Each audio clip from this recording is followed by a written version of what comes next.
Hi, I'm Lucinda.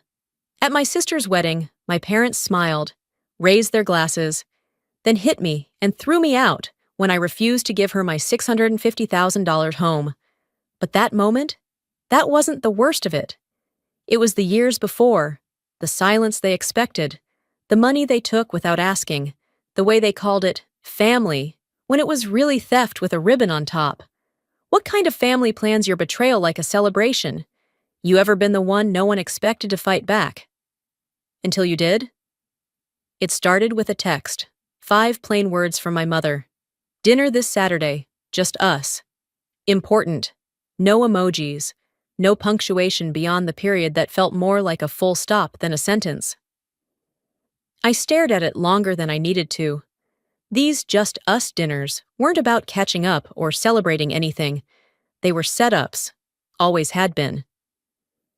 Ever since I moved out of Fresno and carved a life for myself up in Sacramento, these invitations only came when something was brewing. And this one felt like gasoline soaked into a wooden floor, waiting for a spark. I replied simply, "Sure, what time?" My hands were steady, but my gut twisted. Not in fear. Those days were long gone. It was something else. Like I already knew what was coming, and I was showing up anyway. Saturday came too quickly. I finished the last round of email approvals for our latest software update, shut my laptop, and walked out the front door of the house I bought entirely on my own. Not through inheritance, not through a co-signed loan, not through someone else's favor. Just me, working 12-hour days, sacrificing vacations, living below my means while running a startup no one in my family ever really believed in. They'd never stepped foot in the house, not once in 5 years. But that never stopped them from dropping hints. You live alone in a big place like that? Don't you think it's a little much? I drove the 2 hours to Fresno with the radio off. No music, no podcasts, just the hum of the road and the low static of my own thoughts. By the time I pulled into the parking lot of the restaurant, the sun had slipped low, casting everything in a kind of gold that didn't feel warm. They were already inside, of course. Corinne, my mother, never waited in cars. Elwood, my father, never waited for anything. I stepped in and spotted them immediately. A corner table, white tablecloth, 2 glasses of wine, half full. Neither of them stood up. Corinne looked up and smiled, the kind of smile that didn't reach her eyes. There she is! I slid into the seat across from them. Elwood gave me a nod. No hug, no warmth. Small talk came first, as expected. The weather, traffic, Marjorie's upcoming wedding, which had apparently become a family-level national event. Then came the drop. You know, Elwood began, swirling his wine like he actually cared about legs on a glass. This wedding is important, for the family, for how we're seen. Corinne leaned in, voice soft and sweet in a way that always meant something sharp was coming. We were thinking, since your house is so spacious, and you live there alone, maybe it would be the perfect wedding gift. I blinked. You want me to give them my house? Corinne's smile didn't move. It wouldn't be giving, it's a gesture. You'd still be part of it, of course. Everyone would know it came from you. You mean like how everyone knew who paid for your bankruptcy lawyer? Her smile cracked for a second, but she caught it. Elwood and I just thought it made sense. You don't need all that space, sweetheart. And Marjorie and Peter, they're starting a life. I sat back in my chair, folded my napkin slowly. Not because I needed to, just because I didn't trust myself to speak right away. I see. No pressure, of course, Elwood said, which in our family translated directly to you better agree, or we'll make your life hell in silence. I stood up calmly. Well, thanks for dinner. I've got an early pitch Monday. We're expanding into new hospital networks, so I'll be buried in numbers for the next 48 hours. Corinne blinked, confused. So, you'll think about it? I smiled. Sure. I walked out without hugging either of them. Back through the entrance, past the hostess who gave me a pity smile, as if she could sense the frost behind the linen and wine.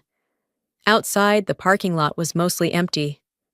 I slid into the driver's seat, started the engine, and sat for a minute before pulling out. On the way back to Sacramento, the streets thinned. Headlights passed like ghosts. Somewhere outside Madera, I found myself slowing as I passed a familiar cul-de-sac. The house was still there, our old one, the one I rescued from foreclosure when I was 27. I'd sent the money quietly, signed the check without my name, told the bank to keep my involvement confidential. They lost it again 2 years later anyway. I didn't slow to look. I just noted it. Like marking a grave I wouldn't visit. By the time I reached home, the moon had climbed over the cedar fence in the backyard. I walked in, slipped off my shoes, and turned on the kitchen light. It was quiet, clean, mine. I stood in the doorway, hand still on the light switch, and let the silence settle. They didn't ask. They expected. They assumed my success meant ownership didn't matter, that my sacrifices were meant to benefit them, that because I had more, I owed more. I whispered into the stillness. They don't see me, just what I can hand over. I set my keys on the counter and walked to the window. The reflection of the kitchen light bounced off the glass, warping the outline of my face. They'd always seen me that way, distorted, simplified, convenient. I shook my head and reached for a glass of water. They thought I'd say yes. I was the quiet one, the helpful one, the background daughter. I rinsed the glass, turned out the light, and headed upstairs. I said I'd think about it, but I already knew the answer. The morning of the wedding, I woke up before my alarm. Sleep had come in short, fractured pieces. I wasn't nervous, just unsettled. The kind of unease that settles in your bones when you're walking into a place that looks familiar, but hasn't felt safe in years. I ironed my navy dress, pinned my hair back in a way I knew my mother would call plain, and slipped the small envelope into my clutch. A vintage gold locket inside, engraved with a message I had picked carefully. Something sentimental. Something I knew Marjorie wouldn't bother to read. The venue was just outside Sacramento, a vineyard with white fences and rows of lanterns lining the path. I arrived early. Always early. It's a habit you keep when you grow up around people who only notice when you're late. The parking lot was already half full. I nodded to a couple of distant cousins I barely recognized, waved to an old neighbor, and stepped inside. The air was filled with soft string music and the clinking of glassware. People moved around like a choreographed routine, smiling, adjusting centerpieces, practicing their small talk. I scanned the place cards: Table 1, Table 2, the wedding party, extended family, no Lucinda. I checked again. Maybe it was a mistake. Maybe they spelled it wrong. Maybe someone moved the card. But no, it wasn't there. A server passed by, and I gently stopped her. "Excuse me, could you help me find my seat?" She glanced down at her clipboard, flipped a page, and pointed toward the back. "You're at Table 14, just past the restrooms, near the fire exit." Table 14 had a broken chair, a mismatched centerpiece, and 3 empty spots next to it.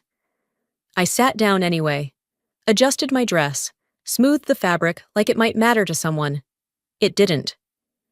10 minutes later, a woman in a red satin dress walked up to me, balancing a glass of champagne in one hand and a clutch in the other. "Oh," she said with a bright smile. "Are you with the staff? I've been trying to find someone to help set up the gift table." I didn't blink. "No, I'm the bride's sister." Her smile faltered, and her face flushed the color of her dress. Oh my God, I'm so sorry.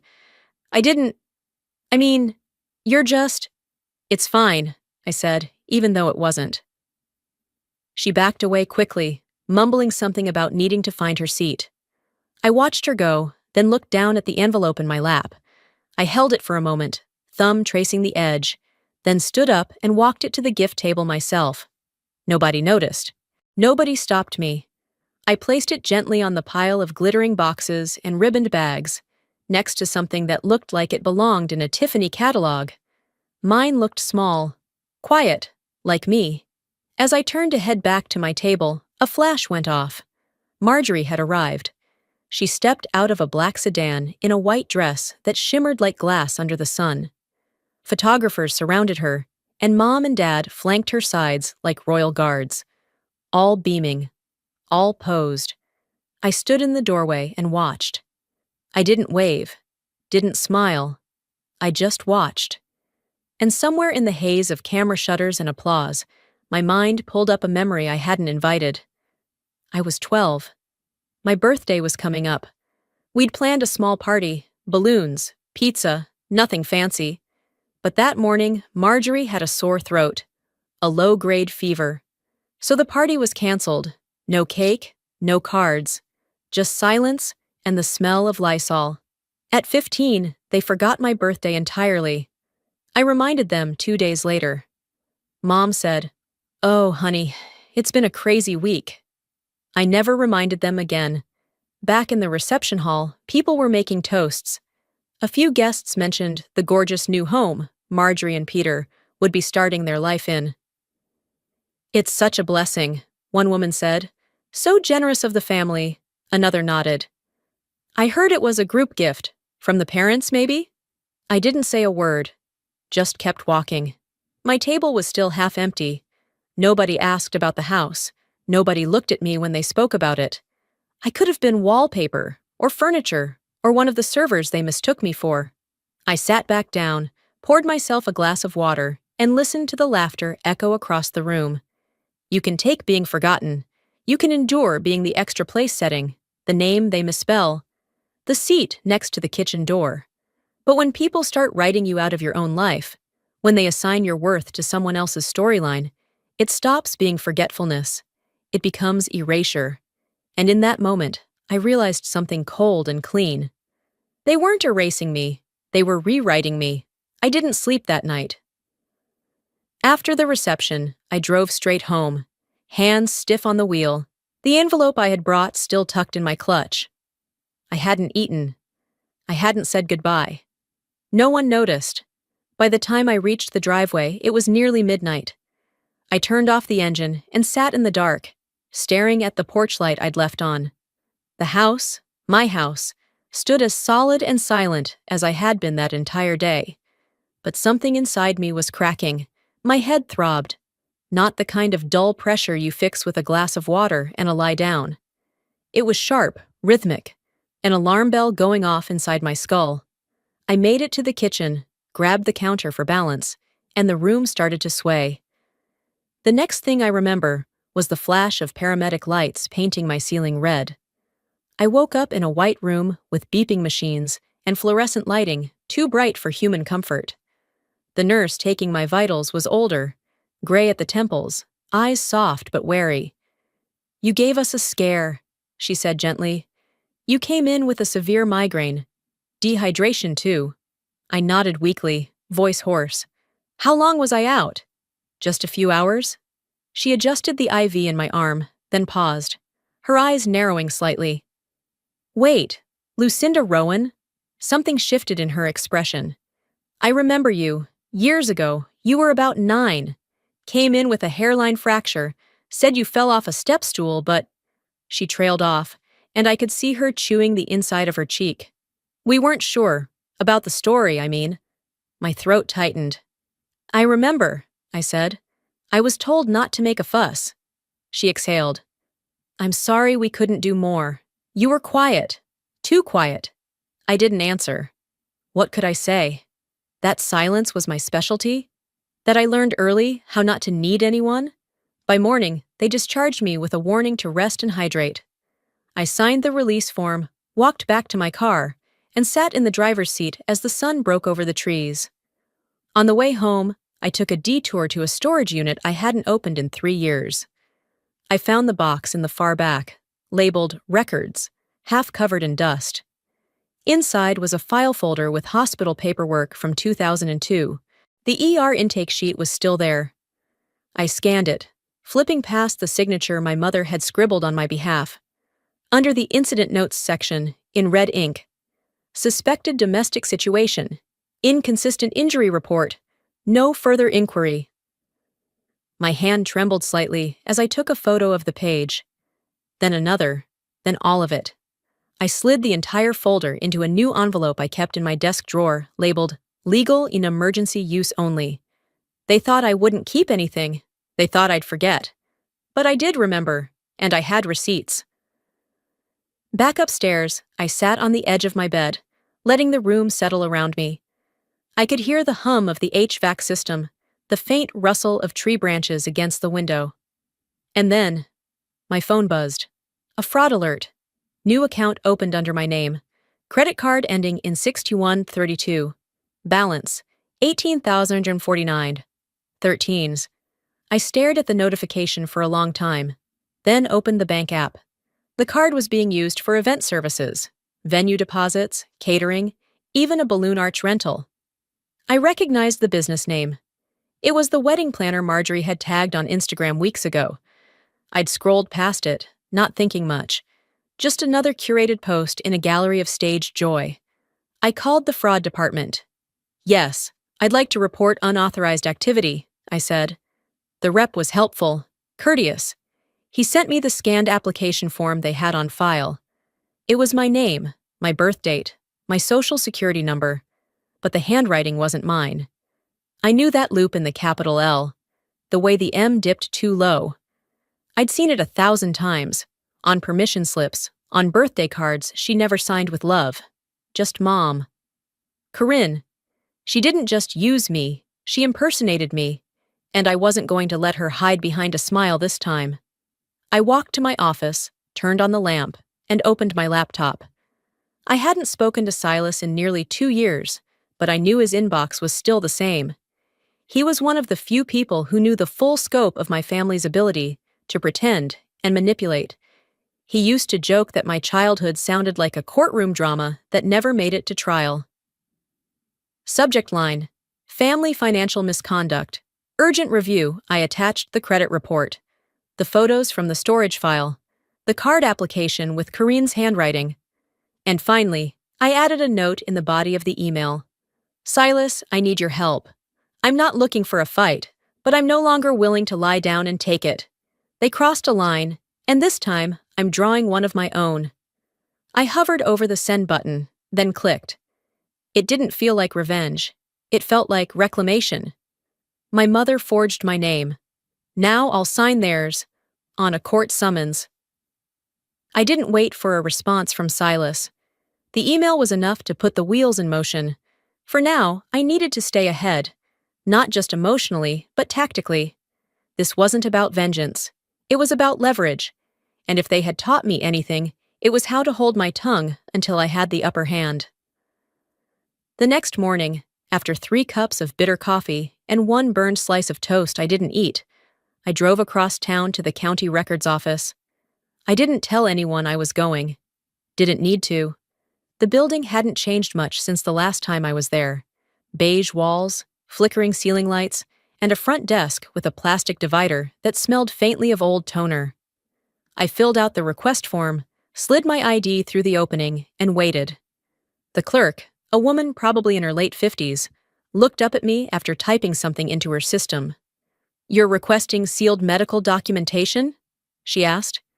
"Yes, from when I was a minor." She hesitated. "This was marked as private by your legal guardian. There's a note here. Your mother signed a waiver to block external review." I exhaled slowly. "I'm not external. I'm the child." After a beat, she nodded. "Give me a few minutes." When she came back, she was holding a thin manila envelope. No labels. Just a rubber band around it, like it had been forgotten on a shelf. I opened it in my car. Photos. My left wrist, bruised. A progress report from the ER doctor. A scanned document declining investigation into suspected domestic violence. Signed in handwriting I recognized instantly. I had always assumed I tripped, that the bruises were my fault, that the silence afterward was normal. Turns out my silence had simply been convenient. They protected the story, not the child, I murmured. I drove home without music, without stopping. At one point, I realized I was gripping the wheel too tightly, fingers pale at the knuckles. Once inside, I locked the front door, walked straight to my office, and pulled out the black folder I had begun labeling just weeks earlier. It was already half full. I added the latest documents and snapped the clasp shut. Then I opened my laptop. It was time to face the part I hadn't let myself say out loud. I scrolled to a spreadsheet I had created during my first year of therapy. Back then, it had been called Contributions, Personal Only. Now it felt more like evidence than catharsis. $36,800. Bank transfer to save their home from foreclosure. $1,400. Credit line paid down for Elwood's medical bills after his surgery. $7,150. Down payment for Marjorie's car when she couldn't get financing without a co-signer. $220,000. Wired in multiple deposits to the gift registry account labeled Joint Family Fund for the wedding. An account created by Corrine, with my name listed as Optional Contributor. Total, $278,750 over 4 years. Almost $300,000. No reimbursements, no acknowledgments, not even a thank you card. I typed a single line beneath the last entry. This is what it cost to be the one who never said no? Then I clicked open our family group chat. I hadn't said a word in it in over 6 months. Typing. Hi. Please do not refer to the Sacramento house as anyone's but mine, publicly or privately. There will be consequences if that line is crossed again. Send. The read receipts rolled in. Corrine reacted first. A thumbs up emoji. Elwood didn't respond. Marjorie, as expected, came in hot. Wow, that escalated. I tapped back quickly. It didn't escalate, it landed. And then I muted the thread. No more noise. That evening, I began printing. The credit card forms, the stolen signature, screenshots from the wedding registry, hospital scans, screenshots of the chat. I labeled each section, slipped it into plastic sleeves, and filed it neatly into the black folder. I didn't label it Revenge. I labeled it If Needed. Because the next time they tried to twist the truth, I wasn't going to argue. I was going to show them. They always thought I wouldn't fight back, not because I couldn't, but because I hadn't. Yet. By the time I zipped the folder shut and slipped it into my handbag, the sun had already dipped low, bleeding orange across the horizon. I didn't need to double-check the contents. I knew exactly what was in it. Proof, precision, and boundaries written in black ink. What I carried wasn't a threat, it was insurance. I arrived at Prairie Vineyards an hour before the ceremony. Same venue, same pristine walkways. White chairs lined in perfect rows, strings of fairy lights swaying gently over the wooden arch. It was picturesque, syrupy and clean, like the kind of family fantasy Corrine clung to like pearls at a funeral. The valet greeted me with a smile. I returned it with a nod. No small talk. Inside, I kept to myself. I moved through the crowd like vapor, offering polite smiles, quiet nods. Some guests recognized me and gave the familiar, awkward greetings. So good to see you again. Or, you look so lovely. Translation. We weren't sure you'd be invited. I hadn't planned to say anything. Not yet. That changed when Harlan found me. He ran up during cocktail hour, cheeks flushed from chasing bubbles with the other kids. He looked up at me with bright eyes, still catching his breath. Mom said the house is already ours, he blurted. She said Aunt Lou just needs to sign after the vows. Silence fell around us like dropped glass. I crouched down, smiled gently, and brushed a piece of hair off his forehead. That's a big secret, bud. You probably shouldn't say it out loud. He nodded, oblivious to the sea of adults watching us. I kissed the top of his head and sent him back to his game. As I straightened up, I noticed 2 women watching from a few feet away. One leaned toward the other. That confirms it. The house was the wedding gift. The other shook her head. Wow, that's bold. I didn't correct them, not yet. Another man approached me near the refreshment table. He wore a tailored gray suit and a slightly too friendly smile. So, is it true? He asked, balancing a flute of champagne. That you gifted your place to them? That's incredibly generous. I looked him in the eye and took a slow sip from my own glass. Is it generous? I asked. If no one asked. His smile faltered. It's just what people are saying, he added. I'm sure it is. I turned, leaving him with the weight of that answer. It was almost time. The buzz of the crowd shifted as people began moving toward their assigned tables.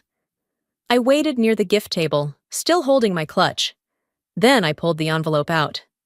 Black, sealed, unlabeled. I placed it gently on top of a pile of ribbon-wrapped boxes and pastel bags. No fanfare, no eyes on me.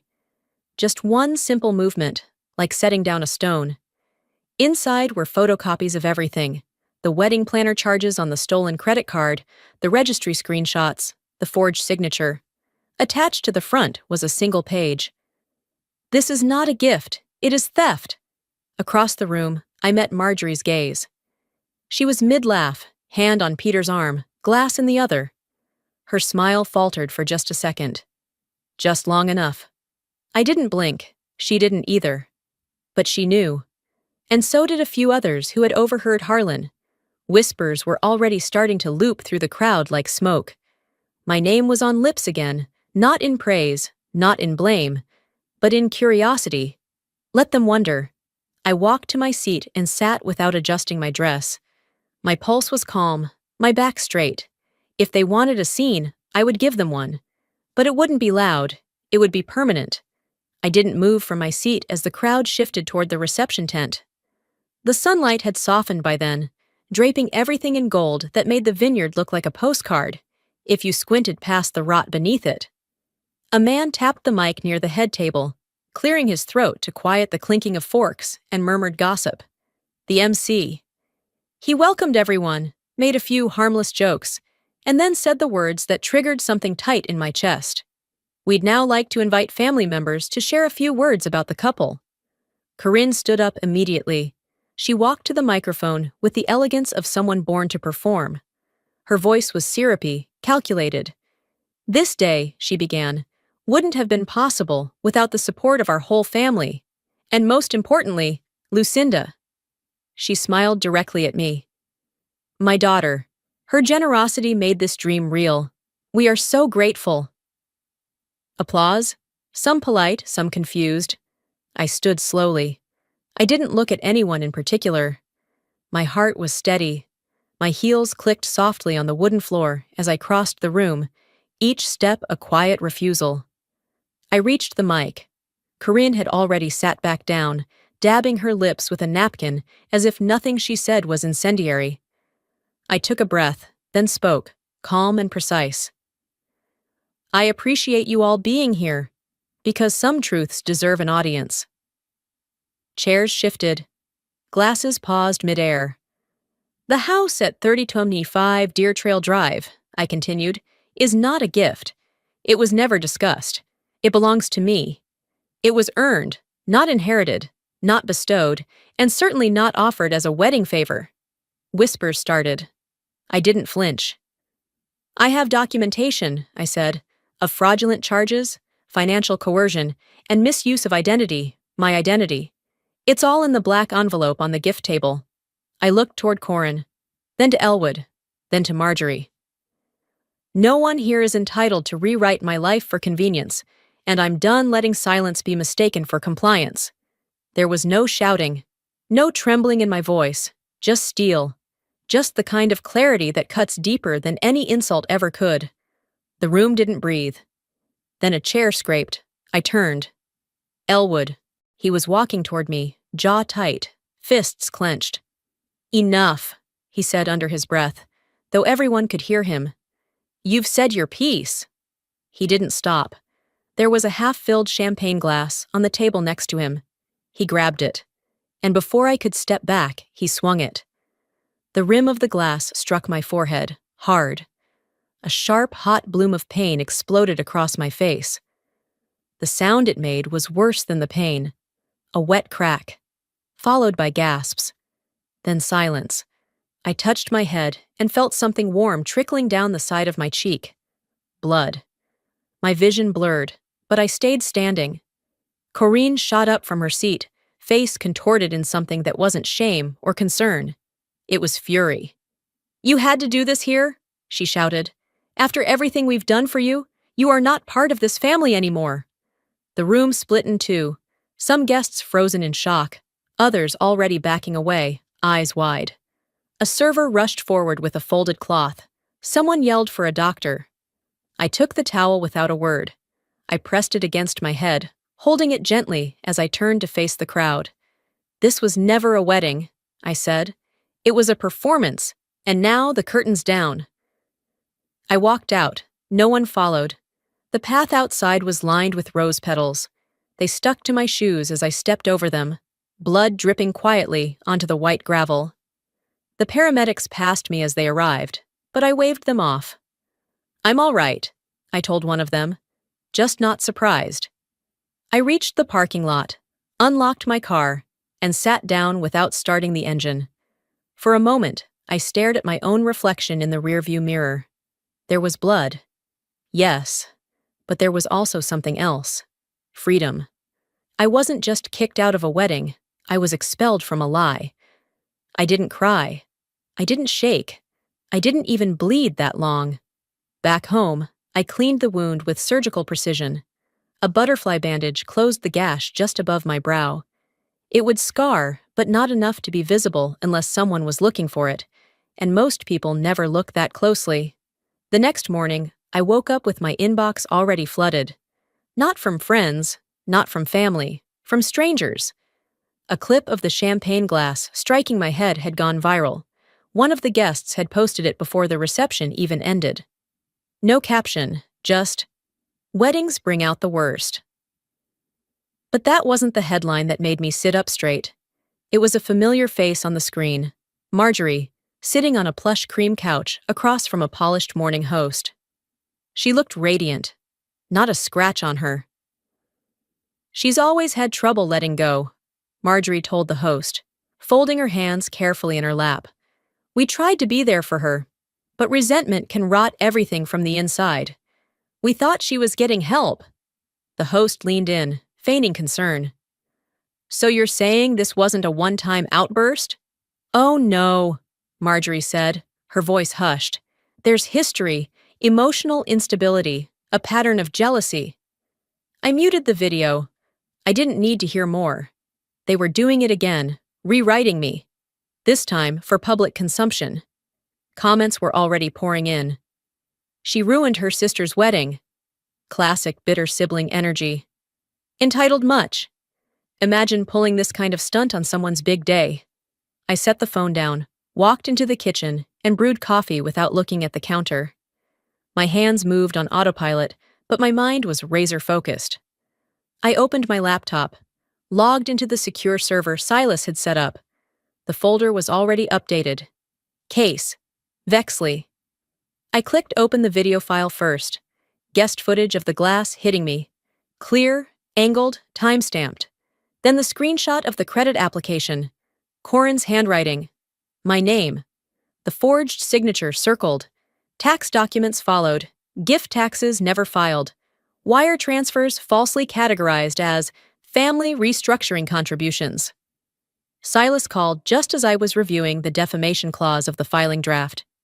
"They're going to try and spin this," he said. "And honestly, they're doing a good job. But we've got their soft spot." "Tax?" I asked.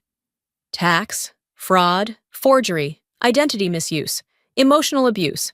Let's go federal." I paused. "File it." Silas didn't hesitate. And just like that, my name was attached to a civil suit, against my own parents and sister. For the first time, I didn't feel shame in that. They made it public. I'd make it legal. Later that day, Silas's team released a timeline to the press. No interviews, no opinions. Just facts, medical records, payment logs, court documents, photographs, eyewitness statements, screenshots from the wedding video. The media took it from there. Startup CEO presses charges after wedding assault caught on camera. Daughter claims family stole her identity, house, and reputation. Was it a wedding or a setup? For every slanderous comment online, 3 others questioned the official narrative. Some reporters reached out for statements. I declined. I didn't need to explain anything. The truth wasn't fragile. It just needed daylight. By Thursday, my aunt from Oregon messaged me. "I saw what happened. I always thought something wasn't right with how they treated you. If you ever want to talk, I'm here." A cousin I hadn't heard from in a decade sent a text. "Lucinda, I wish I had said something sooner." I didn't respond. I wasn't collecting apologies. I wasn't telling who suddenly found a conscience. I was cutting the rope that tethered me to the story they kept trying to write me out of. They called me unstable. I called them to court. The courthouse smelled like filtered air and dust, clean but stale. I arrived early, sat in the corridor outside courtroom 2C, and watched the second hand circle the clock above the door. People passed by, lawyers in navy suits, clerks holding clipboards, strangers avoiding eye contact. None of them knew my name, not yet. Silas arrived 5 minutes before we were called in. He didn't say much. He didn't need to. He handed me a bottle of water, gave my shoulder a quick squeeze, and walked in with calm steps. He had done this before. I hadn't, but that didn't mean I wasn't ready. Inside, it was colder than I expected. The judge was already seated. Corinne, Elwood, and Marjorie sat at a separate table, each with their own attorneys. I didn't look at them. My eyes stayed fixed on the desk in front of me, where the case files were neatly arranged. The judge began reading the case summary: civil suit for identity theft, emotional damages, and coerced financial transactions. There was no mention of love, history, or forgiveness. Just facts, bullet points, dates. Silas stood and requested permission to introduce video evidence. "Your Honor," he said, voice clear, "this footage was recorded 15 years ago by a third party during an unannounced visit to the defendant's home. It has not been altered. It is time-stamped and authenticated." The judge nodded. "Proceed." Silas inserted the USB, and the screen beside the bench flickered to life. There I was, 16, maybe 17, sitting cross-legged on a living room carpet. Corinne was pacing. Her voice was sharp, angry. I watched myself flinch before she even raised her hand. Then came the shove. I hit the bookcase. Hard. It toppled slightly, books raining down around me. I didn't cry. I just scrambled to my feet while she kept yelling. Then the door closed. The clip ended in silence. Corinne's lawyer jumped to his feet. "Objection! Relevance!"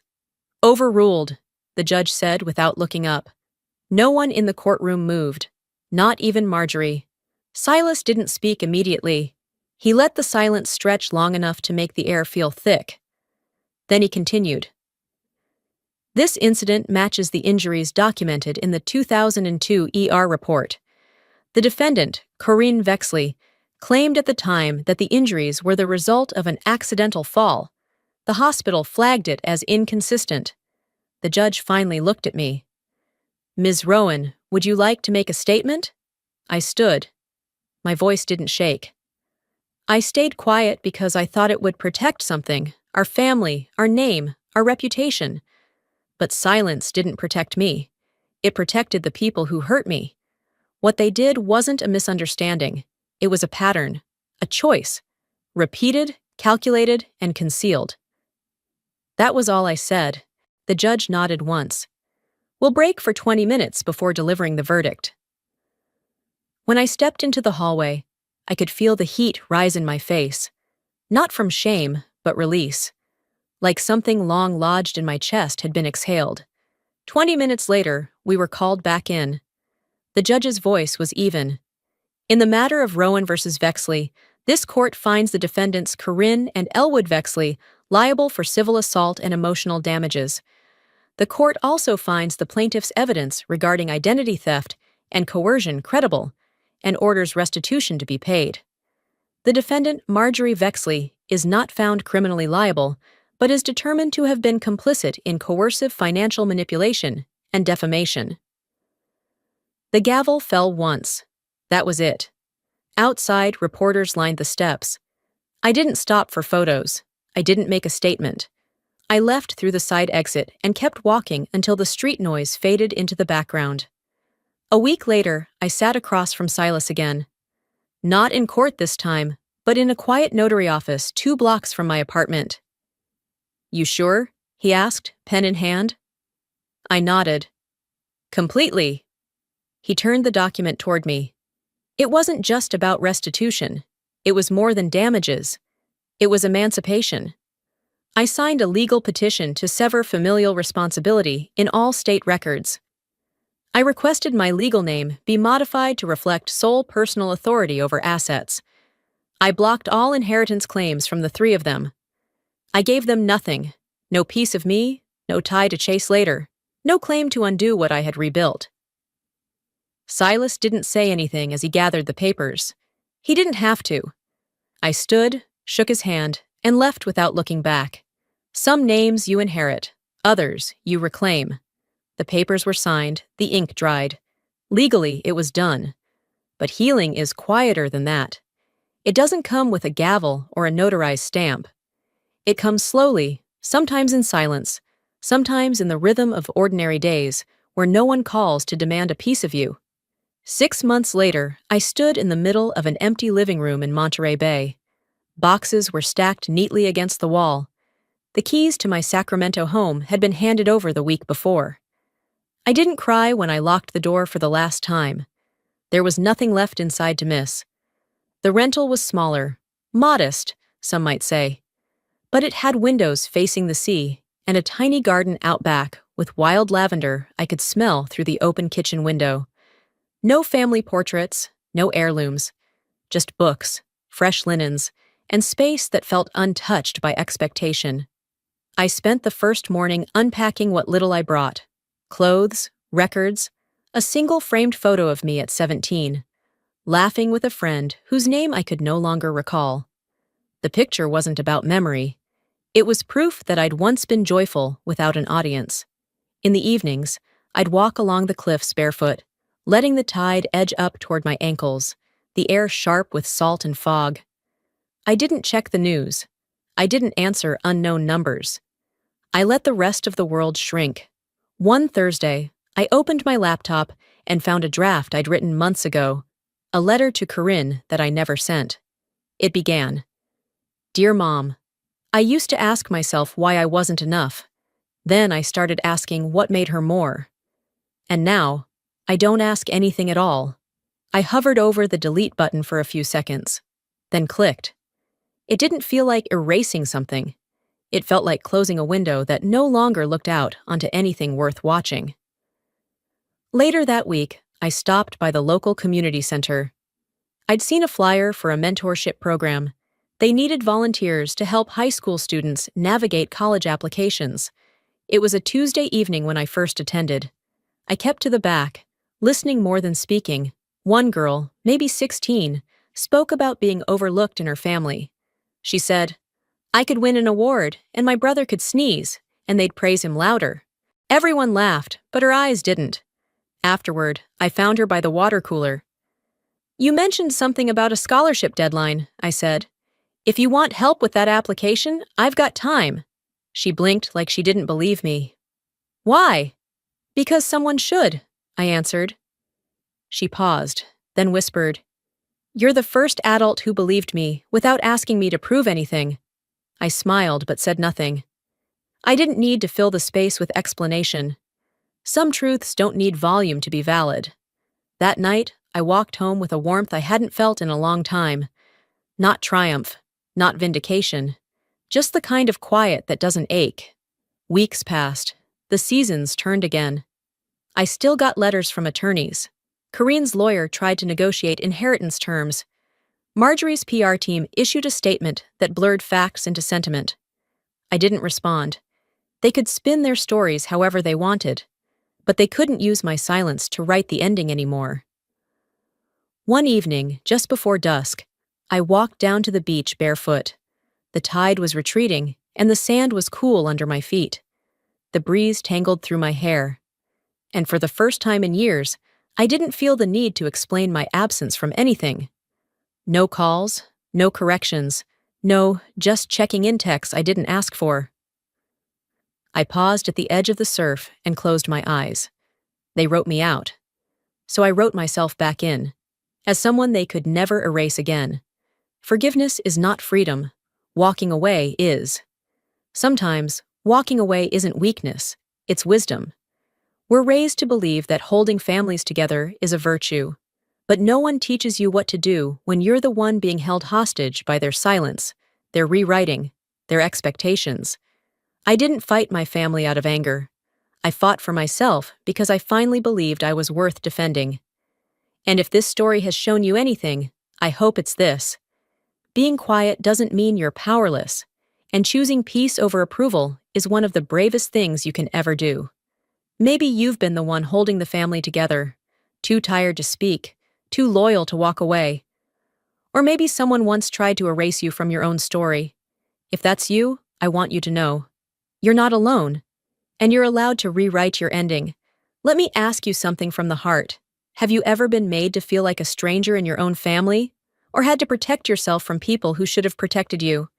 If this story resonated with you, tell me in the comments.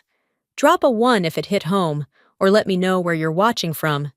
And if it didn't connect, I'd love to hear why. Because these stories aren't just mine. They're ours. And they only grow stronger when we talk about them together. If you felt something here, something real, go ahead and subscribe to the channel. That way, you won't miss the next story. Who knows?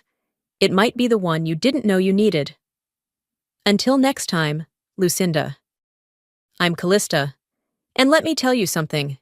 Being underestimated is one thing, but being erased from your own success? That's a whole different level of betrayal. For years, I poured everything into building my family's company. Late nights, endless sacrifices, turning it from a struggling startup into a $60 million empire. But when the company finally took off, my sister called me useless and took everything I built. My own father backed her. They thought I would walk away quietly, but they forgot one thing. I was the reason Vaytech existed in the first place. The moment they turned their backs on me, I made a choice. If they wanted to push me out, they would have to watch me take everything back. I stared at the screen in disbelief, my fingers frozen above my keyboard as the words coming from my sister's lips echoed in my ears. The sleek, polished conference backdrop framed Sienna perfectly. She looked radiant under the soft glow of the spotlights, exuding the kind of effortless confidence that made people believe whatever she said. And with strategic leadership, we transformed Vaytech into a powerhouse of innovation, she declared, flashing a knowing smile at the audience. When I took over key initiatives, we were struggling to compete. Now, we're not just surviving, we're leading. My stomach turned. I had spent a decade building this company from the ground up. I had written the algorithms that powered our software, closed the early deals, stayed up endless nights refining our systems while she was off chasing a corporate career. But today, in front of millions, she had erased me from my own legacy. Next to her, Magnus, our father and the founder of Vaytech, sat with an approving nod, his hands folded in his lap as if to say, "She's right. This is the truth. The truth." That word used to mean something in our family. It used to mean something to him. The room around me blurred as the audience applauded. News outlets were already running the headline, "Sienna Rourke, the visionary behind Vaytech's rise." I clenched my fists, not a single mention of my name. Minutes later, my phone buzzed. Rebecca Holloway's voice came through the speaker, laced with frustration. "Tell me you saw that." I exhaled sharply. "Oh, I saw it. She just took credit for everything. And your father, he just let her." I pinched the bridge of my nose. "I know." Rebecca hesitated, lowering her voice. "You have to respond. If you don't—" "I need to think," I cut her off, my voice sharper than intended. "I can't react emotionally." There was a pause, then a sigh. "Fine, but don't wait too long. The longer this stands, the more people believe it." I ended the call and checked my messages. Lucas, Vaytech's CFO, had sent a short but urgent text. "You need to get ahead of this. Before it's too late. My jaw tightened as I scrolled down to Magnus's contact. My thumb hovered over the call button. I pressed it. It rang. Once, twice, 3 times. Voicemail. I set the phone down, the weight in my chest pressing heavier. He wasn't just ignoring the situation. He was ignoring me. That evening, I walked into the restaurant feeling like an outsider in my own family. The dim golden lighting reflected off polished mahogany tables, the clink of silverware, and low murmurs of conversation filling the air. At the head of the table, Magnus sat beside Sienna, a proud expression on his face. Lorraine, our mother, adjusted the napkin in her lap, glancing at me with quiet concern. Sienna smirked as I took my seat. "Glad you could make it," she said smoothly, sipping her wine. I forced a polite smile. "Wouldn't miss it." The waiter poured a fresh round of drinks, and for a moment, the conversation floated around market trends, investments, upcoming expansions. Business as usual, but I wasn't here for small talk. I turned to Sienna. "I saw your interview today." She tilted her head. "Oh? What did you think?" I met her gaze. "I think you left something out." She barely blinked. "Did I?" "Yes." I set my glass down. "You forgot to mention the part where I built the software, where I negotiated the first contracts, where I worked 14-hour days to turn Vatek into what it is." Sienna let out a soft chuckle. "Callista, come on. Everyone knows you're brilliant. But leadership isn't just about tech. It's about vision, strategy. People need a face they can trust." My fingers curled into my palm. "And you think that's you?" She shrugged, feigning innocence. "I didn't say that. But, well, perception is everything." Magnus cleared his throat, placing a hand on my mother's arm as if to silence any further protest. "Let's not make this dinner about business," he said lightly, though his tone left no room for debate. I turned to him, searching for something, anything that resembled support. "Dad, you know what I did for this company." His expression didn't change. "Sienna's doing a great job, that's what matters." The words knocked the air from my lungs. That's what matters. Not fairness, not truth, not the decade of sacrifice I had poured into Vatek. Sienna leaned back, satisfied. I swallowed back the bitterness rising in my throat. I wouldn't give her the satisfaction of seeing me break. I placed my napkin on the table, pushing my chair back.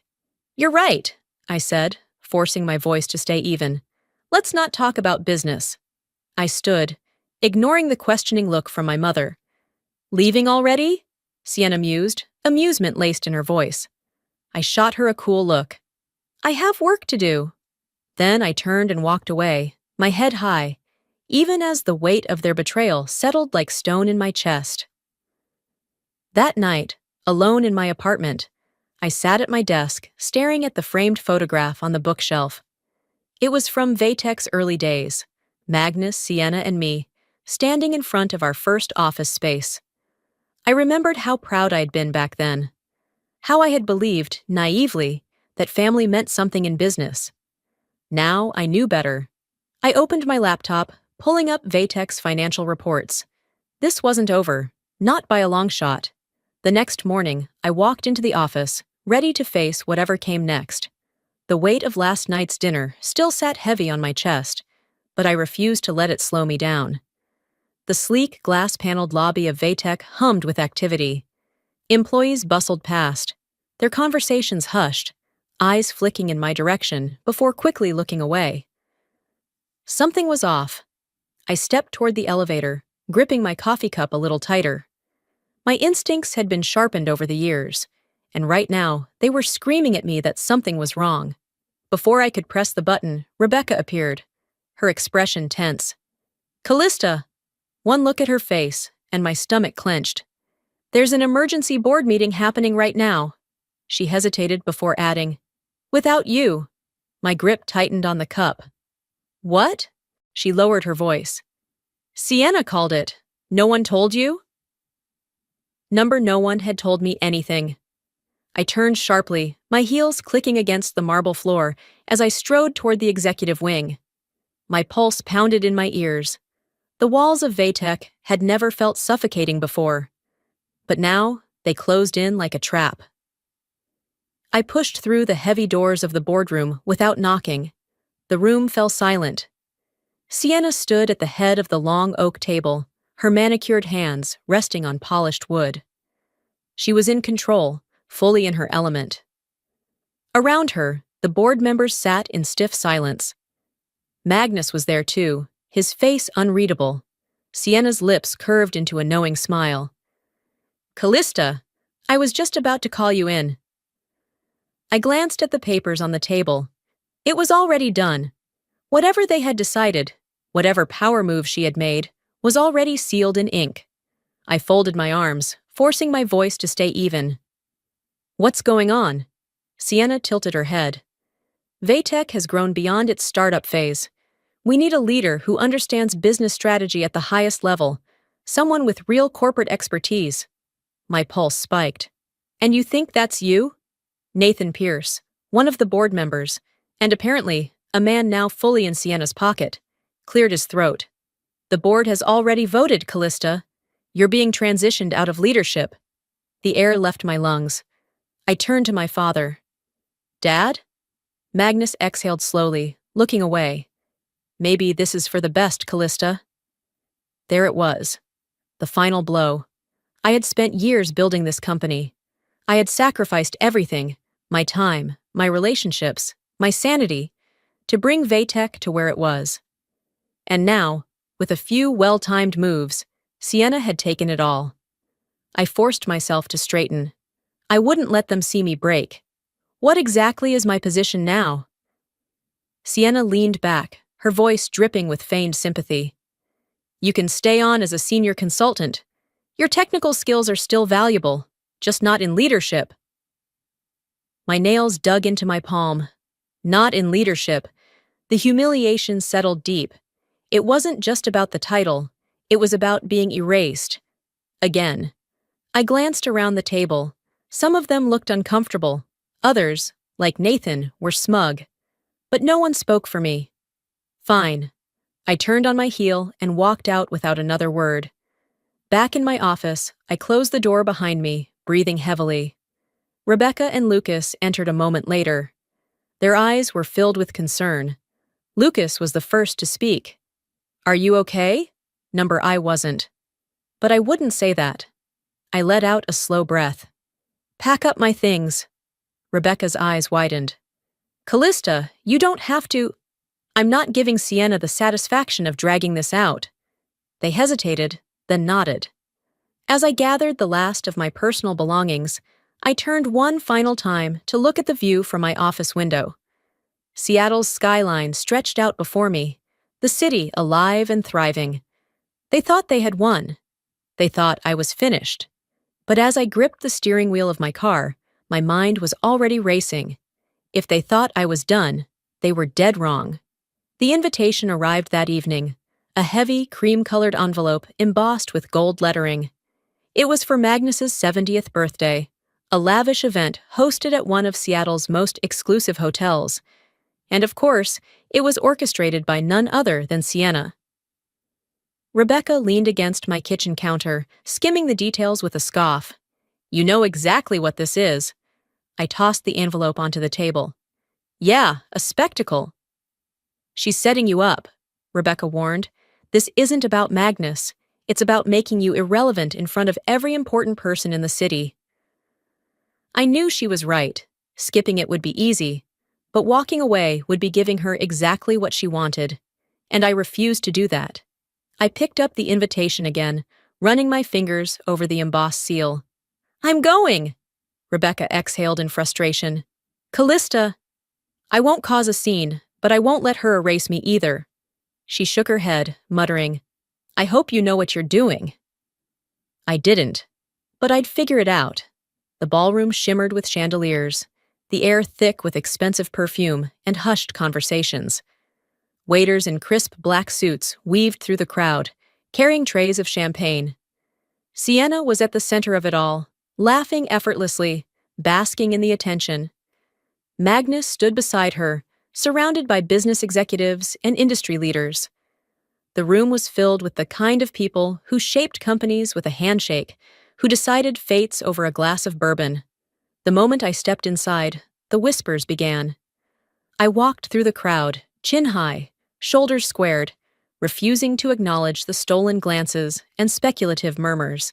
Sienna spotted me, her eyes lighting up with something I couldn't quite place. Anticipation? Amusement? Maybe both. She made her way over, her wineglass poised elegantly between her fingers. "Glad you could make it," she said, her voice syrupy sweet. "I wouldn't miss Dad's big night," I replied smoothly. She smiled, but there was no warmth in it. "Good, because tonight's going to be memorable." I held her gaze. "I don't doubt it." She let out a soft chuckle, like she was in on some private joke. Then, with one last knowing glance, she disappeared back into the crowd. A knot twisted in my stomach. Something was about to happen. The clinking of a glass silenced the room. Sienna stood at the front of the ballroom, her expression radiant as she addressed the crowd. Magnus sat beside her, a glass of scotch in hand, watching with quiet approval. "Thank you all for being here tonight to celebrate our father," she began, her voice smooth, practiced. "Magnus Rourke is more than just a businessman. He's a visionary, a mentor, a leader." The room erupted in applause. I folded my arms, waiting. "But tonight," she continued, her eyes scanning the crowd before locking onto mine, "we also look toward the future." A hush fell over the room. "As we celebrate Dad's legacy, I think it's time to share some exciting news about Vatek." My breath caught.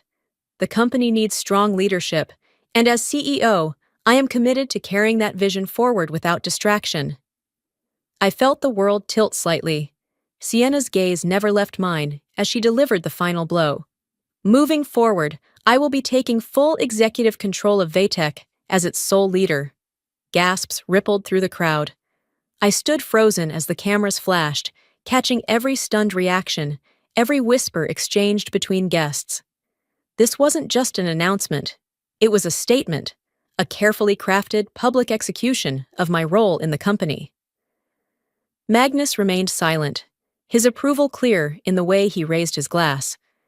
I clenched my jaw, forcing myself to stay still, to absorb every detail, every smug glance, every strategic move she had just played. I wasn't just removed.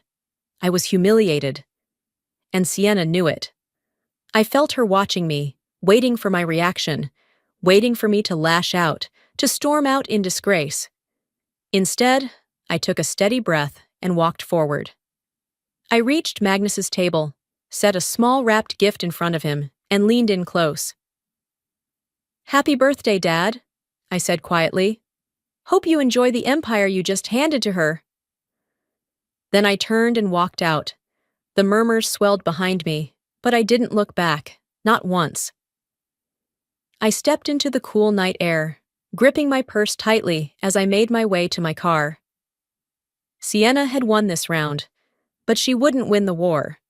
The first thing I did the next morning was dig into Vatek's financial reports, and that's when I found it, the smoking gun. Sitting in my apartment, the soft hum of the city outside barely registered as my eyes scanned the files spread across my desk. My laptop screen glowed with spreadsheets, transaction logs, and legal documents that should have made sense, except they didn't. At first, I thought I was imagining it. Maybe I was reading too much into things, still raw from last night's humiliation. But the more I dug, the more the numbers screamed at me. Something was wrong. Profits had been diverted. Private equity discussions had taken place under the radar. Legal clauses had been carefully worded to conceal their true intent. And then I found the name. Ethan Wells. A corporate predator. A man who didn't just buy companies. He gutted them, stripping them for every last profitable piece before discarding the remains. My stomach twisted. Sienna wasn't just consolidating power. She was preparing to sell Vatek out from under me. Worse, Magnus was backing her. I needed answers, and I needed them now. I drove across the city to my parents' house, my hands gripping the steering wheel tighter with each mile. The betrayal was no longer just professional, it was personal. Lorraine answered the door, her face etched with worry the moment she saw me. "Callista," she said softly, "I was wondering when you'd come." I stepped inside, my pulse drumming in my ears. "How long have you known?" she sighed, shutting the door behind me. "Your father didn't want me to say anything," I scoffed. "Of course he didn't." We moved to the living room, where she perched on the edge of the couch, wringing her hands. "Magnus believes this is the best move for the company. He thinks Ethan Wells can take Vatek to the next level." I let out a sharp laugh. "Ethan Wells doesn't take companies to the next level, Mom. He dismantles them." Lorraine flinched but didn't argue.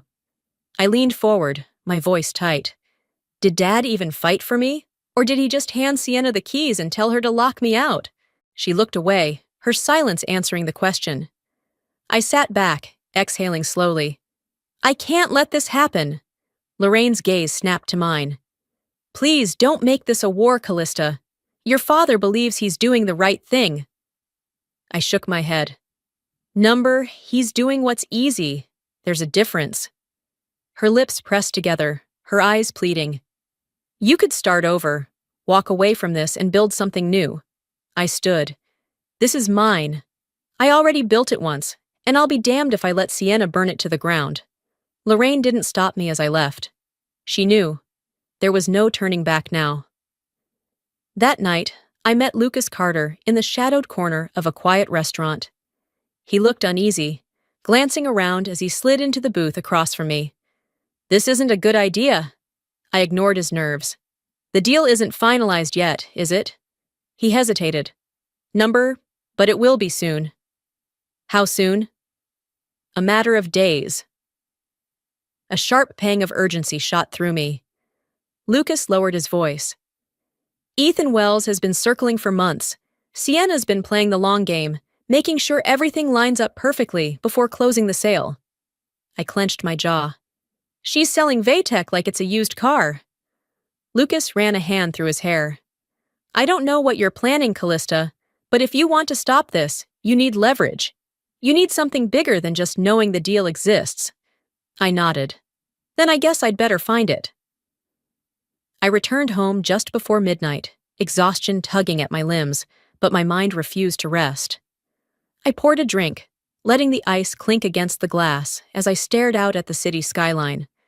I had spent years thinking of myself as an innovator, a builder, someone who created solutions. But tonight, I wasn't a builder. I was a strategist. Sienna thought she had outplayed me, that I would fold, pack up, and leave quietly. She didn't realize I wasn't the same woman she had blindsided in that boardroom. I pulled up my private files, records, patents, assets she didn't even know existed. My fingers hovered over my keyboard, a slow smirk curling at my lips. "You want to play dirty, Sienna?" I whispered. "Let's see who wins." I closed my laptop and picked up my phone. The first call would go to Nathan Pierce, the man Sienna thought she had in her pocket. Nathan hesitated when he answered, but I didn't give him a chance to speak first. "We need to talk, now." There was a long pause before he exhaled sharply. "Callista, this isn't a good time." I ignored that. "The conference room at the Oxford, 30 minutes. He started to protest, but I hung up before he could make an excuse. By the time I arrived at the hotel's private lounge, Nathan was already there, shifting nervously in his chair. He looked like a man who had a lot to lose. I sat down across from him, pulling a folder from my bag and sliding it across the table. "I assume you recognize these." His face paled as he glanced at the pages. Financial transactions, private communication logs, a web of bribes and promises, all leading back to Sienna. His fingers twitched as he pushed the folder away. "This doesn't prove anything." I leaned in. "Cut the act, Nathan. I know Sienna has been buying board members for months. The only thing I don't know is how much she paid you to betray me." He swallowed hard, but his eyes flickered with something close to guilt. You can't win this, he muttered. She's covered every angle. The board is already on her side. I gave him a slow, measured smile. Then it's time to change the game. I didn't waste time. By the afternoon, I was standing outside Sienna's office, my fingers tapping against the manila folder I had brought with me. The assistant gave me a wary glance. Ms. Rourke is in a meeting. I'll wait. The door opened moments later, and Sienna appeared, a satisfied smirk on her face. Until she saw me. Let me guess, she drawled. You're here to whine about your tragic downfall? I stepped inside without being invited, dropping the file onto her desk. She barely glanced at it before crossing her arms. And? You think this scares me? I met her gaze without flinching. If you keep pushing, I'll make sure the entire boardroom turns against you. Sienna laughed. The board? Oh, Callista, the board loves me. Only as long as they think you can protect them, I countered. What happens when they realize you're the reason Vatek is on the verge of collapse? For the first time, her smirk wavered. I didn't need her to react. Not yet. I had planted the seed of doubt, and that was enough. That evening, Magnus called. Dinner, my place, now. I should have ignored him, but part of me still wanted to believe he had some decency left. When I arrived, Lorraine greeted me at the door, her face tight with unspoken worry. Magnus sat at the dining table, a glass of scotch in front of him. You need to stop. I let out a breathless laugh. That's why you called me here? I'm trying to keep this family together, he said. I stared at him, waiting for the punchline. You don't get to say that. Not after what you did. He ran a hand down his face. It's just business, Callista. The words snapped something inside me. No, I said quietly, my voice like steel. It's my life's work. It's my name, my legacy, my future. You handed everything to Sienna before I even had a chance to fight for it. Magnus sighed, rubbing his temple. You're making this harder than it needs to be. I pushed my chair back, standing slowly. Then I'll handle it like business, and I promise you, you're not going to like the outcome. Lorraine flinched as I turned and walked out, but she didn't stop me. She knew nothing could. Back at my apartment, Rebecca, Lucas, and Samuel were already waiting. I placed my laptop on the table, flipping open the screen. Sienna thinks she has this locked down. Lucas raised an eyebrow. Does she? I met his gaze, my lips curling into a knowing smile. Not anymore. I took a breath, letting the moment settle. Tomorrow, we start tearing her empire apart. The first move was already in motion. I just had to watch it play out. I woke up to the sound of my phone vibrating aggressively against the nightstand. Rebecca's name flashed across the screen. Turn on the news, she said the moment I answered, her voice tight with urgency. A cold sensation crept down my spine as I grabbed the remote and flipped to the business channel. My own face stared back at me from the screen, but the headline made my stomach turn. Disgraced former CEO, Callista Rourke's questionable leadership led to Vatek's instability. I sat up straighter, eyes scanning the ticker at the bottom of the screen. Internal sources say Callista Rourke failed to adapt to market trends, leading to stagnation in innovation. Employees question her management style. Was she ever really fit to lead? Every line hit like a hammer. I grabbed my phone and scrolled through the news feeds. It was everywhere. Articles, opinion pieces, tweets dissecting my failure. Every tech blog, every finance column. It was all the same. Sienna had done it. She had launched a full-blown smear campaign, feeding the media false narratives to bury me. I clenched my jaw, my blood simmering beneath my skin. Fine. She wanted a war? She'd get one. By noon, I had made my decision. I wasn't going to let Sienna control the story. If she wanted to drag my name through the mud, she was going to have to look me in the eye while she did it. I picked up my phone and dialed Lucas. Where's Sienna right now? Speaking at the Northwest Tech Summit, he answered. Panel discussion on leadership and corporate ethics. I almost laughed at the irony. Get me a seat, I said. The conference room was packed. Industry elites, reporters, executives. All eyes were fixed on the stage where Sienna sat, poised and confident. I stood at the back, waiting. Sienna was mid-sentence when I made my move. When the panel opened for audience questions, I stepped forward. Callista Rourke, the moderator announced, looking surprised as the room collectively turned toward me. Sienna's expression faltered for just a second before she forced her signature smirk. I took the mic, keeping my tone calm and steady. Since my sister is talking about transparency, maybe she can explain why she manipulated the media with false narratives. The room tensed. Reporters sat up straighter, pens poised. Camera operators zoomed in. Sienna's fingers curled slightly on the armrest of her chair, but she didn't let the mask slip. "I'm not sure what you mean," she said smoothly. I held up my phone, where an article headline glowed from the screen. "Multiple sources," I said, arching a brow. "Care to name them? Or do they only exist in your PR team's imagination?" A few murmurs spread through the audience. Sienna's jaw tensed. "I don't control the media." "Don't you?" I tilted my head. "You do control Vatek's communications team, don't you?" The tension in the room was electric. For the first time in this fight, Sienna wasn't controlling the narrative. The moment the panel ended, I followed her backstage. She stormed into the green room, slamming the door shut behind her. "What the hell was that?" I crossed my arms. "That was me reminding you that I'm not going anywhere." Her nostrils flared. "You just made a fool of yourself in front of the entire industry." "No," I said, stepping closer. "I made you look like a liar in front of the entire industry." She scoffed. "You can't win, Callista.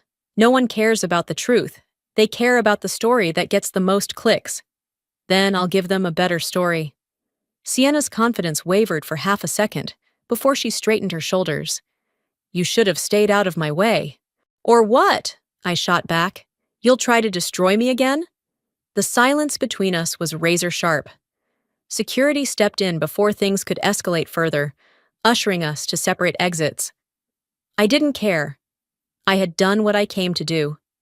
That night, back in my office, I gathered my team. Rebecca, Lucas, Samuel, all of them ready for whatever came next. I placed a folder on the table. Inside were documents, proof of Sienna's backdoor deals, her manipulation tactics, her underhanded schemes. Lucas glanced at them, then up at me. "You're really going after her now, aren't you?" I met his gaze, my voice steady. "Now, let's make her regret ever underestimating me." And the first step? Taking away the one thing Sienna thought was untouchable. Vatek's core software. I leaned back in my chair, fingers drumming against the polished oak desk, as Lucas finished going over the final details. "It's airtight," he said, pushing a set of documents toward me. Altiora Systems owns the software outright. The licensing contract with Vatek was never renewed. Sienna either didn't notice or was too busy playing the media to care. I picked up the papers, skimming through the legal jargon that confirmed what I already knew. Sienna had made a critical mistake. I exhaled slowly, a smirk playing at the corner of my lips. Then let's remind her who really built this company. Rebecca, sitting across from me, raised an eyebrow. "You know this is going to cause absolute chaos, right?" "That's the point," I said smoothly. "By the time she realizes what's happening, it'll be too late to stop it." At precisely 9 a.m., the first call came in. I watched the chaos unfold from the comfort of my office, sipping my coffee as the first ripple of panic spread across Vatek's headquarters. The company's entire infrastructure, billing systems, client data access, internal management software, suddenly went dark. Within minutes, phone lines were jammed. Emails flooded in from frantic executives. Investors demanded explanations. By 9:10 a.m., Sienna stormed into Vatek's IT department, her heels clicking sharply against the marble floors. "What the hell is going on?" she snapped. Technicians scrambled to explain, but the answer was staring her right in the face. A single notification blinked ominously on the main server screen. License agreement with Altiora Systems expired. Access revoked. Sienna's face went pale. Number no, no, no, she muttered, frantically typing at the keyboard, as if sheer willpower could override the system lockout. But it was done. She had lost control of the one thing that had made Vatek valuable, and I was the only person who could fix it. By noon, the boardroom was in a state of complete chaos. The emergency meeting had been called, and for once, Sienna wasn't in control. Board members argued, their voices overlapping. Magnus sat in the corner, silent, his hands clasped in front of him. Sienna stood at the center of it all, her confidence shaken for the first time.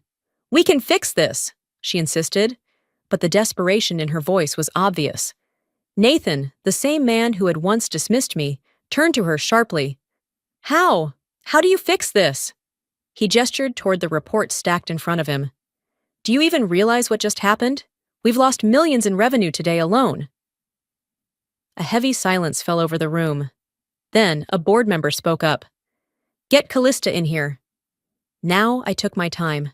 By the time I arrived at Vatek's offices, the energy had shifted. No smug looks, no whispers. Just silence as I walked through the halls, my presence commanding attention in a way it never had before. When I entered the boardroom, all eyes turned to me. Sienna, standing at the head of the table, was barely holding it together. She squared her shoulders, trying to summon the arrogance she wore like armor. "If this is some kind of stunt..." I held up a hand, silencing her. "Let's not waste time," I said evenly. "You want my software? Then you'll meet my terms." A murmur ran through the board. Sienna scoffed, folding her arms. "You think you can just hold this company hostage?" "No," I said, tilting my head. "I know I can." Her expression darkened. Across the table, Magnus exhaled slowly, rubbing his temple. He looked at me, and for the first time in years, I saw something close to respect in his eyes. Sienna, however, was shaking with barely contained fury. "You think you can waltz in here and demand..." I leaned forward, my voice firm. "You have 24 hours to decide, or I walk away for good." The next morning, the choice would be clear. Vatek belonged to me, or it belonged to no one. I walked into the boardroom with steady steps, my heart hammering against my ribs, but my face unreadable. The room was tense, the air thick with uncertainty. Sienna was already there, pacing near the head of the table, her nails digging into her palm. Her confidence from days before had eroded into something fragile, something desperate. The board members sat stiffly, avoiding eye contact with her. Even Nathan Pierce, the man who once took her bribes without hesitation, sat with his arms folded, his expression stony. The numbers had spoken for themselves. Vatek was bleeding, clients were in a panic, investors were pulling out, and the stock had plummeted overnight. And the reason? Sienna. Her recklessness, her arrogance, her failure. I took my seat across from her, meeting her furious gaze with nothing but calm. The chairman cleared his throat. "We all know why we're here."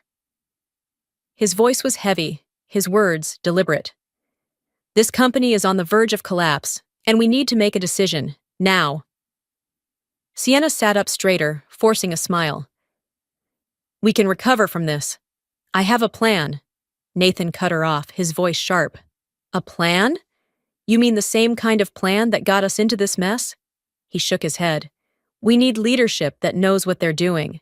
Callista is the only one who can fix this." The words struck like a hammer. Sienna opened her mouth, but nothing came out. For the first time, she realized, she had lost. I turned my gaze to Magnus. For once, he looked tired. The weight of his choices, his blind loyalty, the empire he had so carelessly handed over to Sienna, it all sat on his shoulders, dragging him down. The silence stretched between us. Then, finally, he sighed. "I thought you were ready," he said, his voice quieter than I'd ever heard it. He didn't look at me. He looked at Sienna. "But you weren't. You let your pride destroy everything. Sienna inhaled sharply, shaking her head in disbelief. Dad? I trusted you, Magnus continued, his tone edged with disappointment. And you failed. Tears welled in Sienna's eyes. No, you can't do this. His gaze hardened. I already have. He turned to the board, straightening his shoulders. Callista takes full control, effective immediately. The gavel came down. The decision was made. Sienna didn't move. She sat frozen, staring at nothing, as the world crumbled around her. I watched as the color drained from her face, her lips trembling.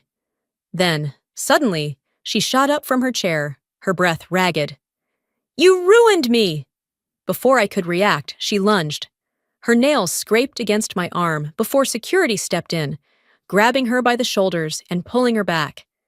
She thrashed, her hair wild, her voice cracking as she screamed. This was supposed to be mine, she sobbed. I did everything right. I was supposed to win. Her wails echoed in the cold, sterile boardroom. No one moved. No one defended her, not even Magnus. Sienna collapsed to her knees, her cries raw, her shoulders shaking violently. And for the first time in my life, I didn't feel anger toward her. I just felt nothing. Magnus approached me as I gathered my things. His face had aged a decade overnight. His hands, once steady, now trembled at his sides. You were always the smarter one, he murmured. I should have seen it sooner. I met his tired gaze. I had waited my entire life to hear those words. And now, they meant nothing. I nodded once. That was all he was getting from me. Then I turned, walking out of the boardroom, out of my father's shadow, out of my past, stepping into my rightful place. As I entered my office, I exhaled slowly. The war was over. But was the victory worth it? A week later, I found myself staring at an unopened gift, a birthday present I never got to give Magnus. It sat on my desk, wrapped in silver paper, the ribbon slightly crushed from being tossed aside. I had bought it weeks ago, back when I still believed there was a chance, however small, that my father would see me, acknowledge me, maybe even be proud of me. But that moment never came. Now it was just another relic of the past. Vatek was finally stabilizing under my leadership. Employees walked the halls with cautious relief, knowing the chaos of Sienna's reign was over. The panic had subsided. Clients returned. The company's stock was already showing signs of recovery. Lucas leaned against the doorframe of my office, arms crossed. The numbers are looking solid, investors are satisfied. Looks like you pulled off the impossible. Rebecca grinned. You saved the company, boss. You should be celebrating. I nodded, forcing a small smile. I should have felt victorious, but all I felt was exhaustion. I glanced back at the unopened gift. Winning didn't erase the loss. I visited my mother for the first time since the fallout. Lorraine opened the door slowly, as if she had been expecting me, but wasn't sure how to welcome me. Come in, she said softly. The house was quiet. No signs of Magnus. No lingering echoes of old arguments. He's retired, Lorraine said, answering my unspoken question. He barely leaves the house. I exhaled. And Sienna? She hesitated. Gone. She left Seattle. I don't know where. I wasn't surprised. Sienna had built her identity on being the face of success. Now that she had lost everything, she had nowhere to hide except in obscurity. Lorraine looked at me, her eyes filled with something deeper than sadness. You proved them all wrong, she said. But was it worth it? I didn't answer, because I wasn't sure myself. The email came the next morning.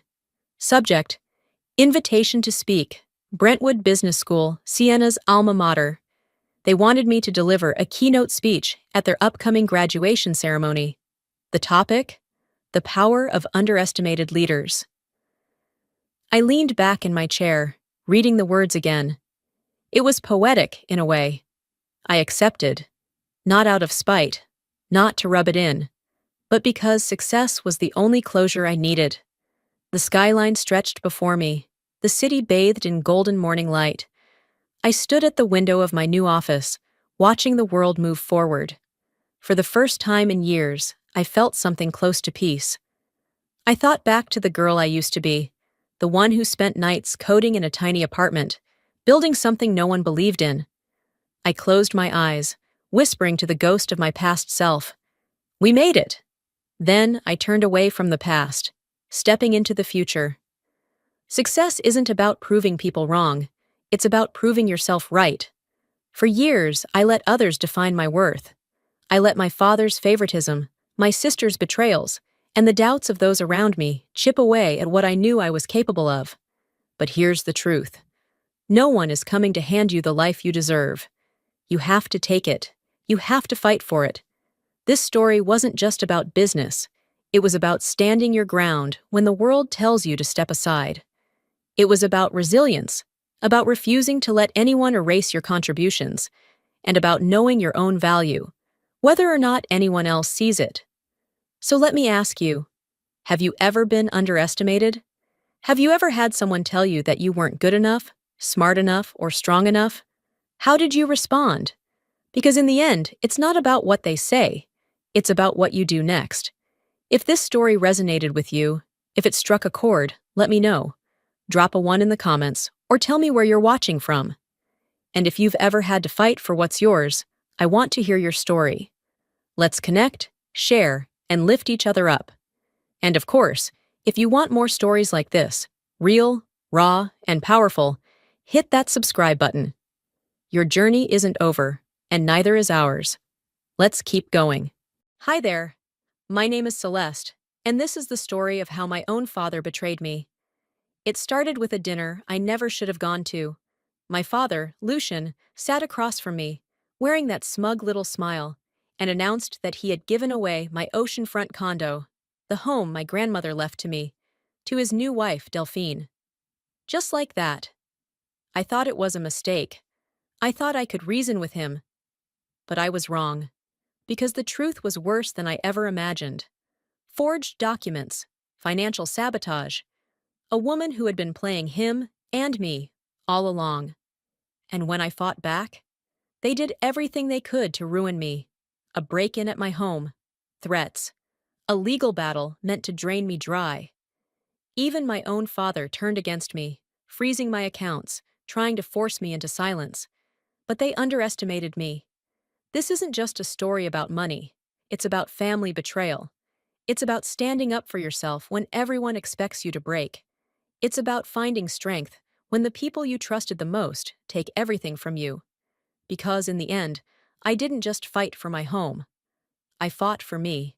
The restaurant shimmered under the warm glow of chandeliers, the hum of conversations blending with the clinking of glasses. The scent of freshly grilled seafood filled the air, but I barely noticed. My heels clicked against the marble floor as I followed the hostess, my stomach tightening with unease.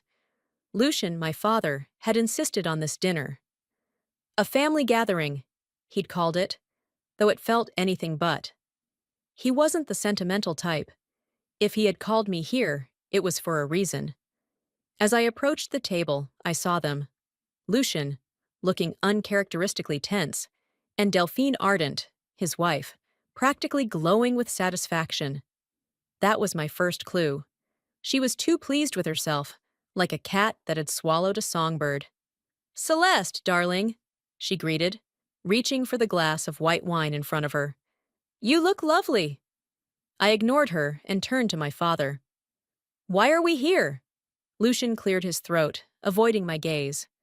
"Sit down, Celeste. Let's order first." I stayed standing. "Tell me now." His sigh was heavy. "I've transferred the condo to Delphine." The words landed like a slap, sucking the air from the room. The blood drained from my face. "You did what?" My voice was steady, but my fingers curled into my lap beneath the table. Lucian shifted uncomfortably. "Delphine deserves it. She's been—" "No!" I cut in, my pulse hammering. "You don't get to make that decision. Grandma left that condo to me." Delphine leaned in, her lips curling at the corners. "Celeste, there's no need to be dramatic." Dramatic? My grandmother, Eleanor Moreau, had made her wishes clear before she passed. The oceanfront condo was mine. It was more than property. It was my childhood, my memories, my legacy. I turned to Lucien, voice low and cold. You can't do this. He finally met my gaze, his own full of something I couldn't quite place. Guilt, maybe? Or regret? It's legal, Celeste. I have power of attorney. The paperwork is finalized. Finalized. My stomach twisted. This wasn't just a bad joke. He had really done it. Delphine sipped her wine, watching me over the rim of her glass. I understand this is upsetting, dear, but the truth is, Lucien and I have big plans for the condo. It's simply not fair for such a valuable property to sit unused. Unused? I nearly laughed. I live there. Lucien exhaled. Celeste, you travel for work. You're hardly there. I could barely hear him past the roaring in my ears. I forced myself to take a slow breath. I want to see the paperwork. Delphine's fingers tensed around her glass. She didn't like that. Lucien hesitated, then straightened. It's all in order, but if you need proof, go ahead and check. I pulled out my phone and composed a quick email to Matthias Sinclair, our family's attorney. I looked up, meeting Delphine's gaze head-on. I will! Her smile faltered. I pushed back my chair. We're done here. Lucien started to say something, but I was already walking away, my heels clicking against the floor. By the time I stepped into the night air, my hands were shaking. This wasn't over. If my father thought I would accept this, he had no idea who he was dealing with. Hours later, I unlocked my condo door, still fuming. I had spent the entire drive replaying the conversation in my mind, growing angrier by the second. I dropped my keys on the counter and kicked off my heels. The place was dark, silent, but something felt off. A whisper of unease crawled up my spine. I flicked on the lights. The living room was untouched, so was the kitchen. But as I stepped toward my office, a chill ran through me. The door was ajar. My desk drawers were pulled open, papers scattered across the floor. I sucked in a breath. Someone had been here. Heart pounding, I scanned the room, my mind racing. The only thing worth searching for in this condo was the legal documents I kept in my filing cabinet. I rushed forward, yanking it open. The folder that held my grandmother's will was missing. My phone buzzed. A message from an unknown number. Walk away before things get ugly. I gripped my phone, my pulse hammering. Delphine had just made her first mistake. Now it was my turn. I stormed into Matthias Sinclair's office the next morning, my anger barely restrained. The scent of fresh coffee and polished wood filled the air, but I wasn't here for pleasantries. Matthias looked up from his desk, startled by my entrance. Celeste? I tossed my phone onto his desk, the threatening message still glowing on the screen. Someone broke into my condo last night, I said, my voice tight. And then I got this. His brows furrowed as he read the text. He exhaled slowly, placing the phone down. This isn't just a simple inheritance dispute, is it? No, I said, and I need answers. He turned to his laptop, fingers moving swiftly across the keyboard. Let's start with the transfer records. The screen flickered as the property database loaded.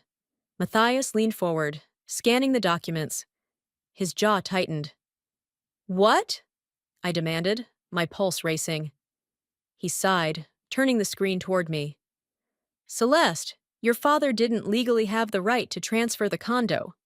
I let out a shaky breath, relief creeping in, but Matthias wasn't finished.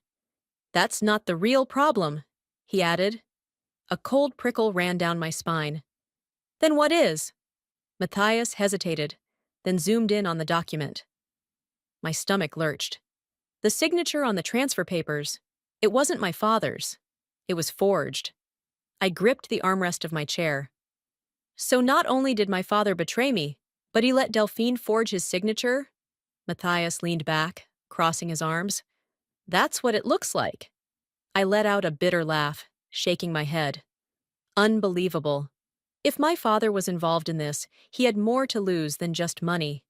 I wasn't going to sit back and let them get away with it. I pulled out my phone and dialed Lucien. He answered on the third ring.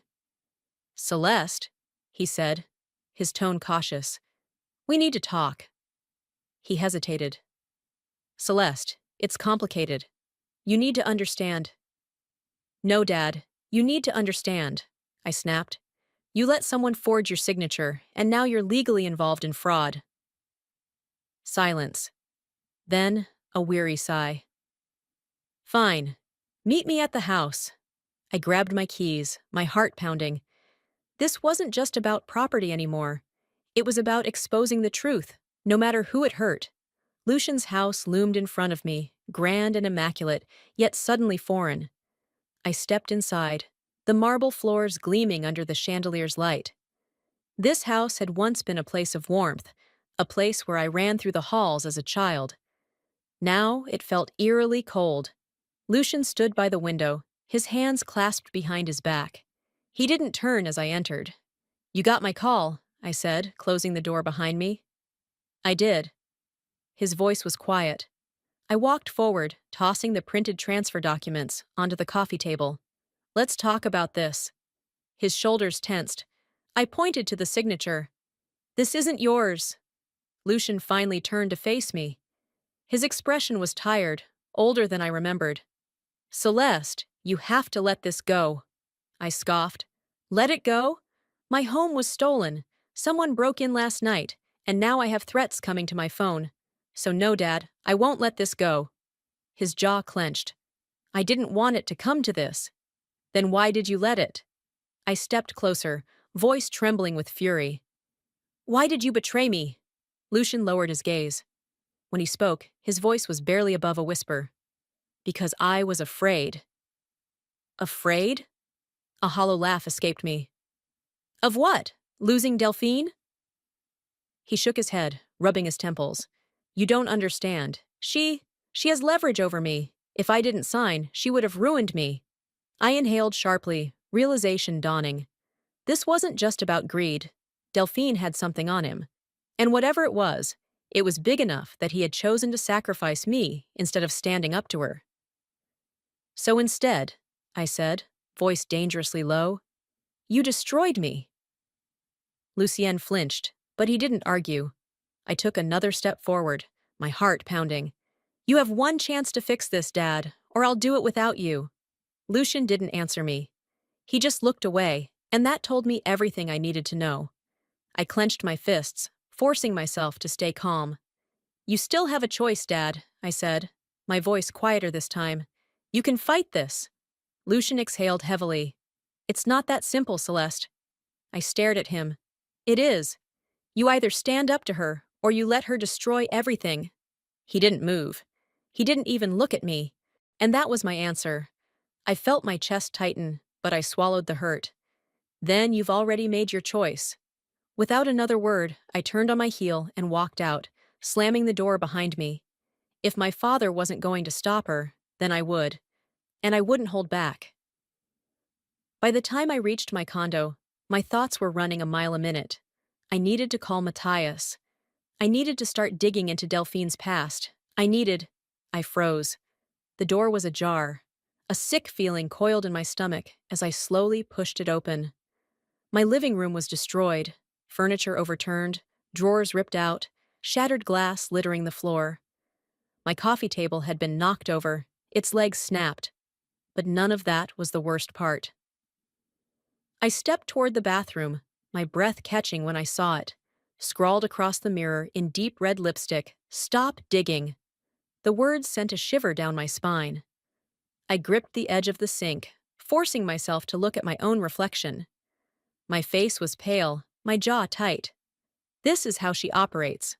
Fear. Intimidation. Well, screw that. I grabbed my phone and called Matthias. Celeste, he answered immediately. What's wrong? She broke in again, I said, my voice sharp. She tore the place apart. Silence. Then a slow exhale. Did she take anything? No, I muttered. She didn't have to. She wanted to send a message. Matthias hesitated. Celeste, be careful. Delphine isn't someone who plays fair. I ran a hand through my hair, my fingers shaking with adrenaline. I don't care what it takes. We're taking her down. A pause. Then we need allies.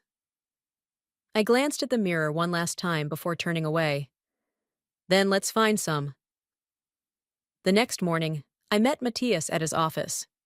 He had a name. James Cartwright, he said, sliding a file across the desk. I opened it, scanning the contents. A wealthy investor, once powerful, now ruined.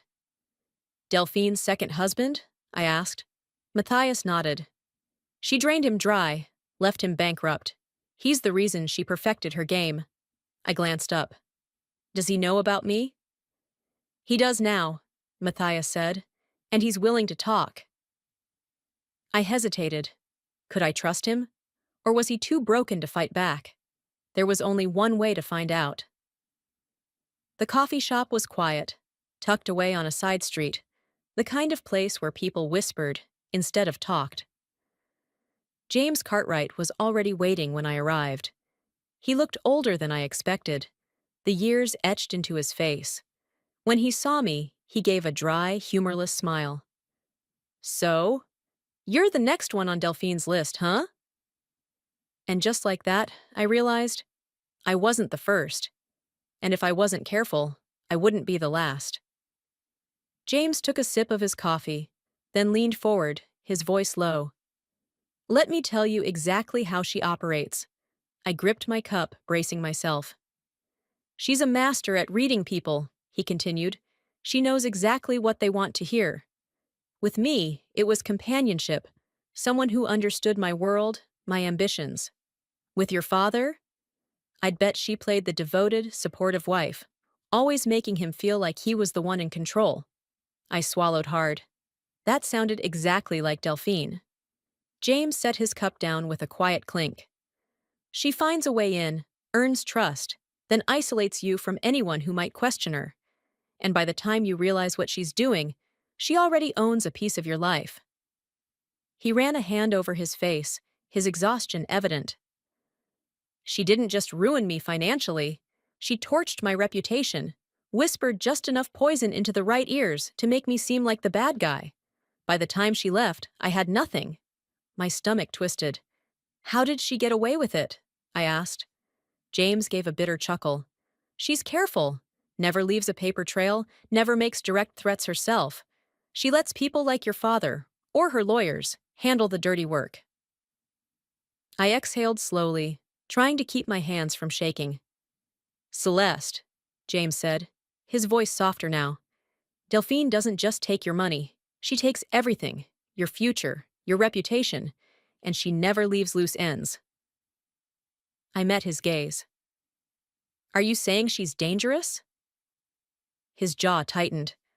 I'm saying she's not done with you yet. A chill ran down my spine.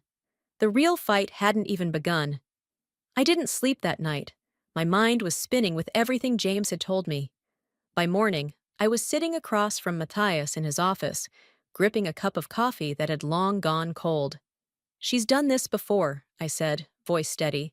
She knows exactly how to cover her tracks. Matthias nodded. And that's what makes her dangerous.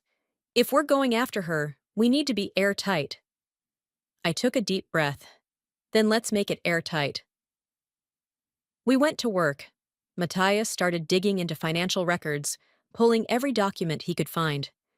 He reached out to old contacts, people who had once worked with Delphine, people who might have seen her tactics up close.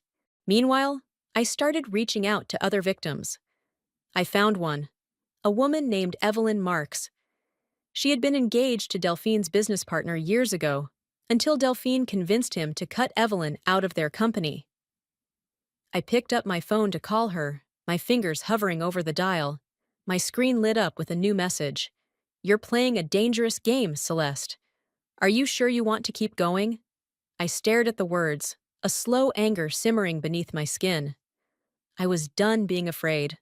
I immediately called a security company. By the afternoon, surveillance cameras were being installed around my condo. I wasn't going to make it easy for her to sneak up on me again. But there was still one more thing I had to do. I drove to my father's house. Lucien opened the door, looking like he hadn't slept much either. "I'm not here for another fight," I said, stepping inside. "I'm here to warn you." He sighed. "Celeste, I don't—" "No," I cut in. "Listen to me. She's done this before. James Cartwright, Evelyn Marks. There's a pattern. She finds people, exploits them, then discards them. And if you think you're different, you're wrong." Lucien ran a hand down his face. "It's not that simple." "It is," I snapped. "You think she's going to stop with me? One day she'll turn on you too." His expression faltered, but only for a second. I shook my head. "Fine, do what you want, but don't come crying to me when she turns on you next, Dad." I turned to leave, pausing at the doorway. Delphine wasn't just trying to scare me. She was preparing for war, and I was ready. The next morning, I woke up to something much worse, a letter taped to my door marked urgent. My stomach dropped.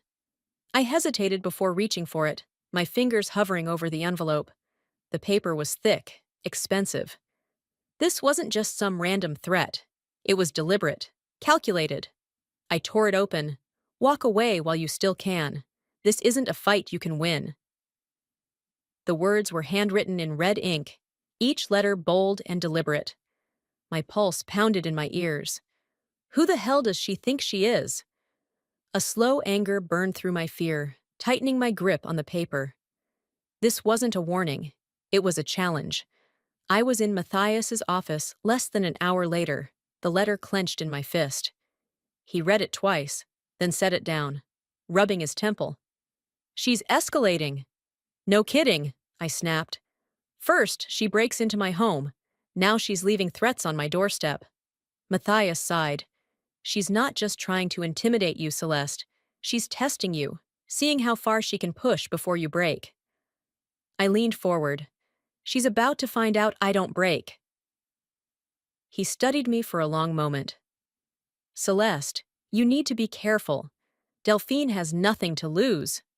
I folded my arms. "Good, neither do I." Matthias didn't look convinced, but he didn't argue. I wasn't going anywhere, but Delphine was about to wish she had. I stormed into my father's office later that afternoon, my pulse still thrumming with adrenaline. Lucien was sitting behind his mahogany desk, flipping through some legal documents. He looked up, startled by my entrance. "Celeste!" I slapped the letter down onto his desk. "Do you still think she's innocent?" Lucien's face darkened as he picked it up. His fingers trembled slightly as he scanned the words. He set it down carefully. "Celeste, I told you to drop this." I let out a harsh laugh. "And I told you I wouldn't." He exhaled, running a hand over his face. "You don't understand." "Then explain it to me." My voice was sharp, cutting. "Because from where I'm standing, it looks like you've been letting Delphine get away with this for years." Lucien slammed his fist on the desk. "I didn't have a choice." Silence. I stared at him. "You always had a choice, Dad. You just chose her over me." Lucien swallowed, his shoulders slumping. His voice was quieter when he spoke again. "It was never about choosing. It was about survival." My throat tightened, but I forced myself to nod. "And now I'm making my own choice." I turned on my heel and walked out, his voice calling after me. But this time, I didn't look back. Matthias and I filed the legal challenge that evening. The paperwork was official, an attempt to void the fraudulent transfer of the condo and challenge Delphine's claim. As we signed the final document, Matthias glanced up at me. "This is it, Celeste.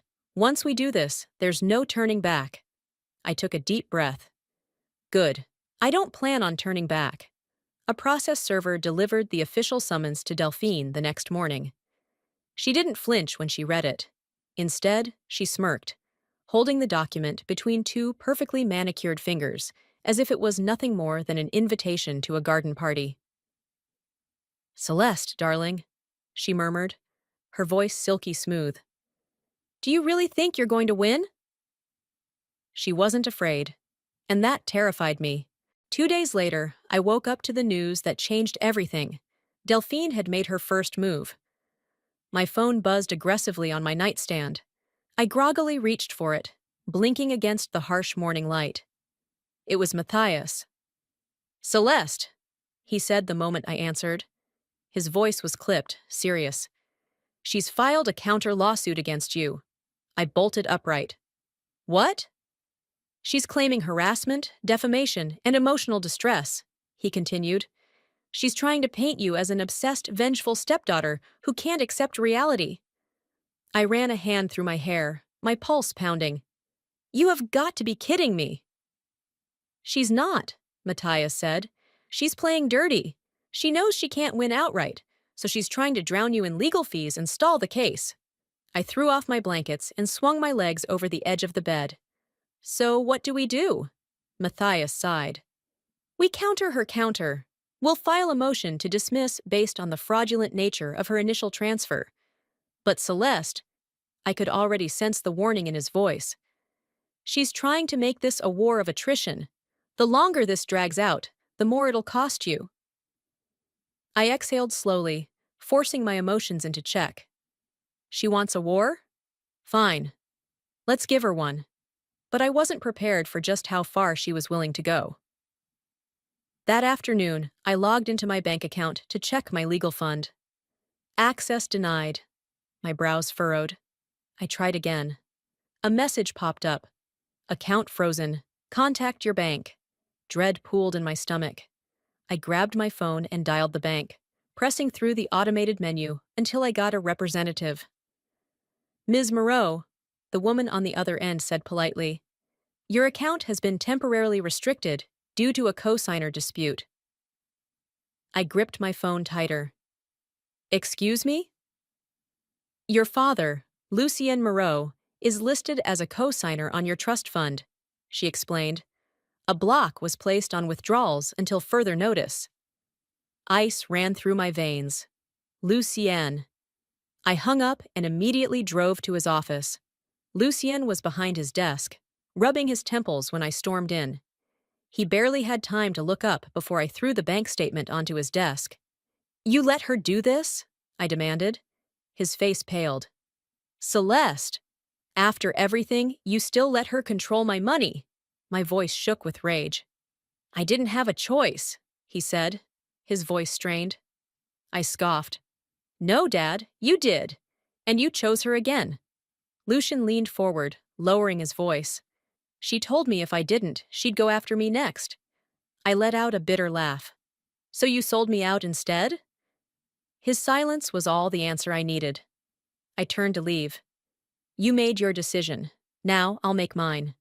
I had lost access to my own money, but Delphine was about to learn. There are some things you can't buy. That evening, my phone rang again. "Cartwright," I muttered as I picked up. "Celeste," James's voice came through, steady and controlled. "I heard what happened." I hesitated. "How?" He let out a dry chuckle. "Delphine isn't exactly subtle. She plays the same game every time. She did it to me, too." I leaned back against my couch, rubbing my temples. "So, what?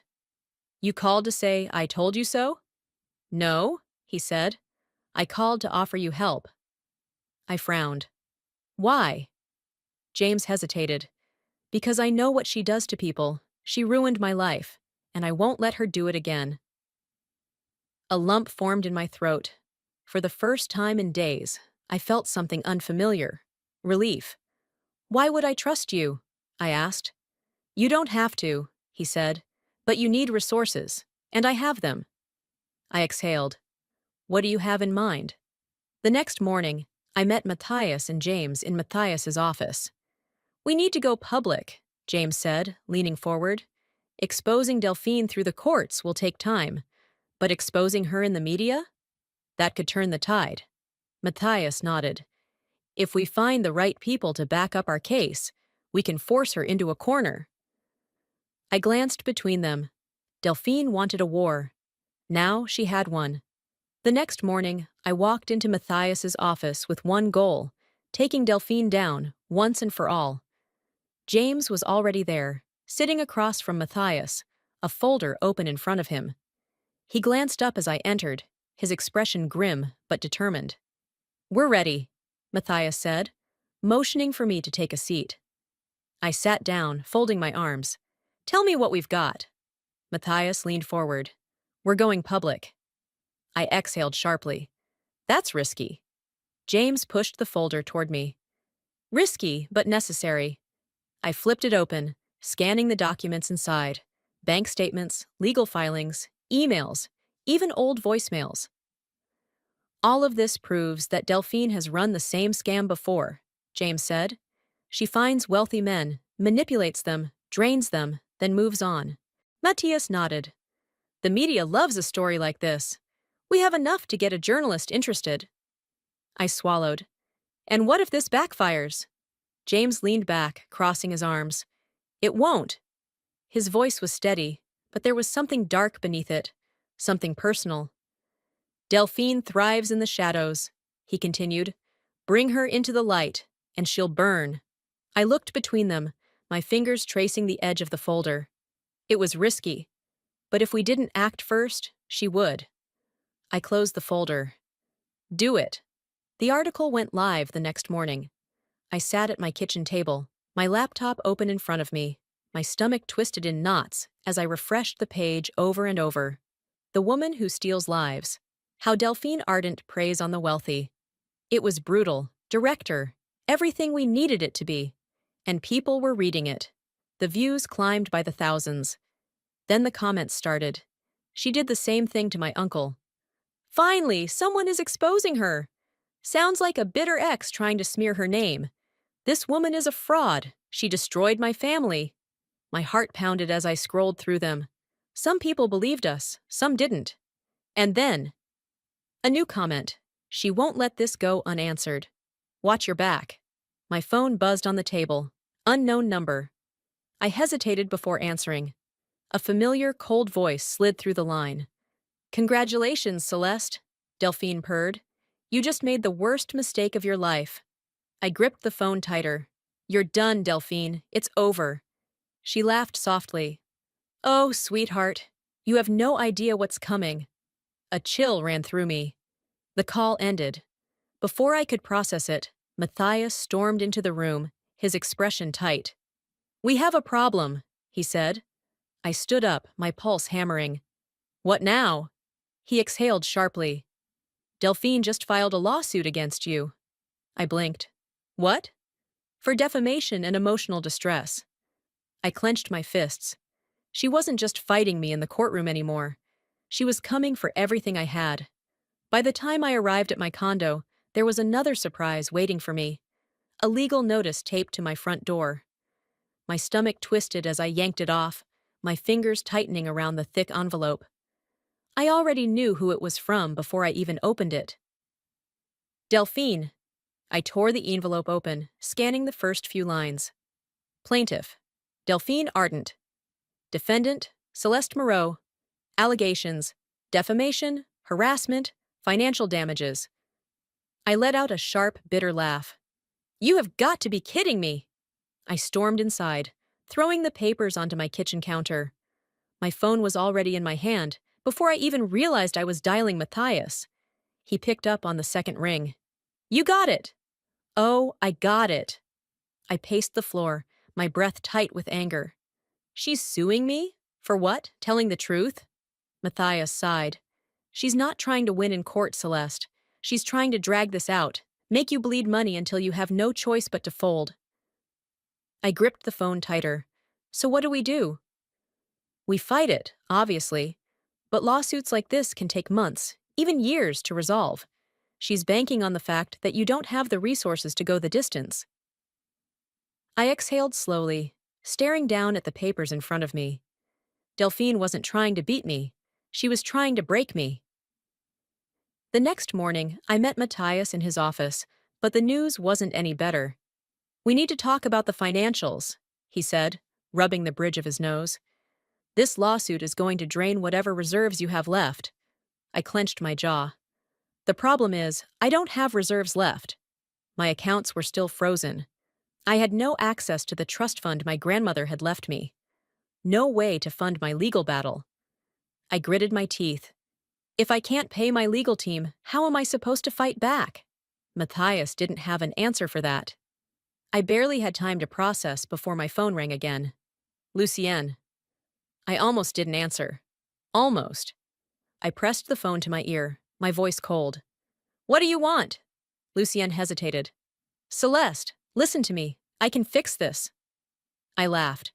Fix it? You mean undo the mess you helped create? His voice was quiet. Drop the case against Delphine, and I'll unfreeze your funds. My breath caught in my throat.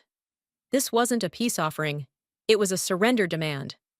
I gripped the phone tighter. You mean surrender? Lucienne's voice softened. I don't want this to destroy you. It's a little late for that, Dad. Silence stretched between us. Then, without another word, I hung up. I stared at my reflection in the window, my hands shaking. Delphine had just turned my own father against me. That night, my phone rang again. James. I heard about Lucienne, he said. You okay? I let out a humorless chuckle. Define okay, he sighed. Listen, I have a way out of this, but it's not conventional. I sat up. What kind of way out? I have a contact, James said. Someone who can get us the kind of evidence that will bury Delphine forever. I frowned. Who? James hesitated, then smirked. Her last business partner, the one who disappeared after she ruined him. I exhaled slowly. I already knew this was risky, but at this point, what choice did I have? Fine, I said. Let's meet him. Delphine thought she had me cornered, but she didn't realize I was about to change the game. I wasn't sure what to expect when I walked into the dimly lit bar, but the man sitting in the corner looked like someone who had lost everything. Elliot Grayson. James had warned me that Delphine had left him ruined, but seeing him in person made it real. His suit, though expensive once, was wrinkled and worn. His shoulders slumped, his fingers curled around a whiskey glass like it was the only thing keeping him grounded. I slid into the seat across from him. He barely looked up. You're the one trying to take her down? His voice was rough, edged with years of bitterness. I am, I said, and I hear you're the one who can help me do it. Elliot let out a humorless chuckle, swirling the amber liquid in his glass. Help?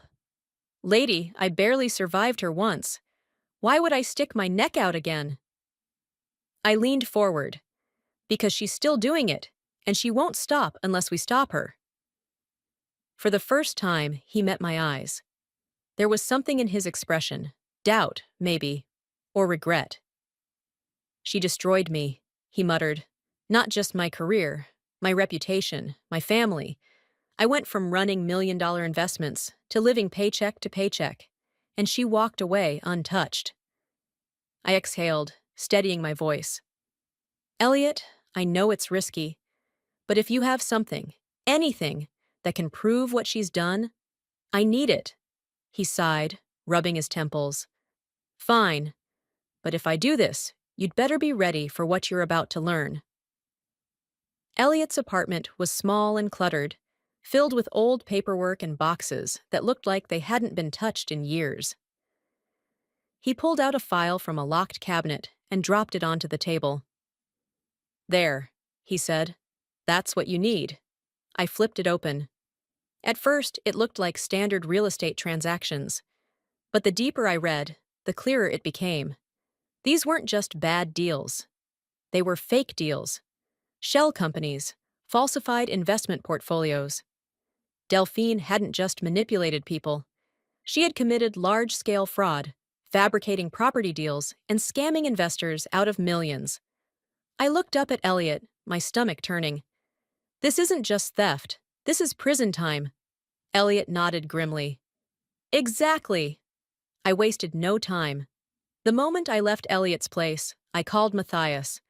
When I arrived at his office, he was already poring over the documents. His expression was unreadable, but when he finally spoke, his voice was tight. This isn't just a civil case anymore, he said. If we take this to the authorities, it's criminal. I stared at the files in front of me, my pulse pounding. For the first time, I saw a way to end this for good. That night, I was about to pour myself a glass of wine when I heard it. A soft rustling outside my door.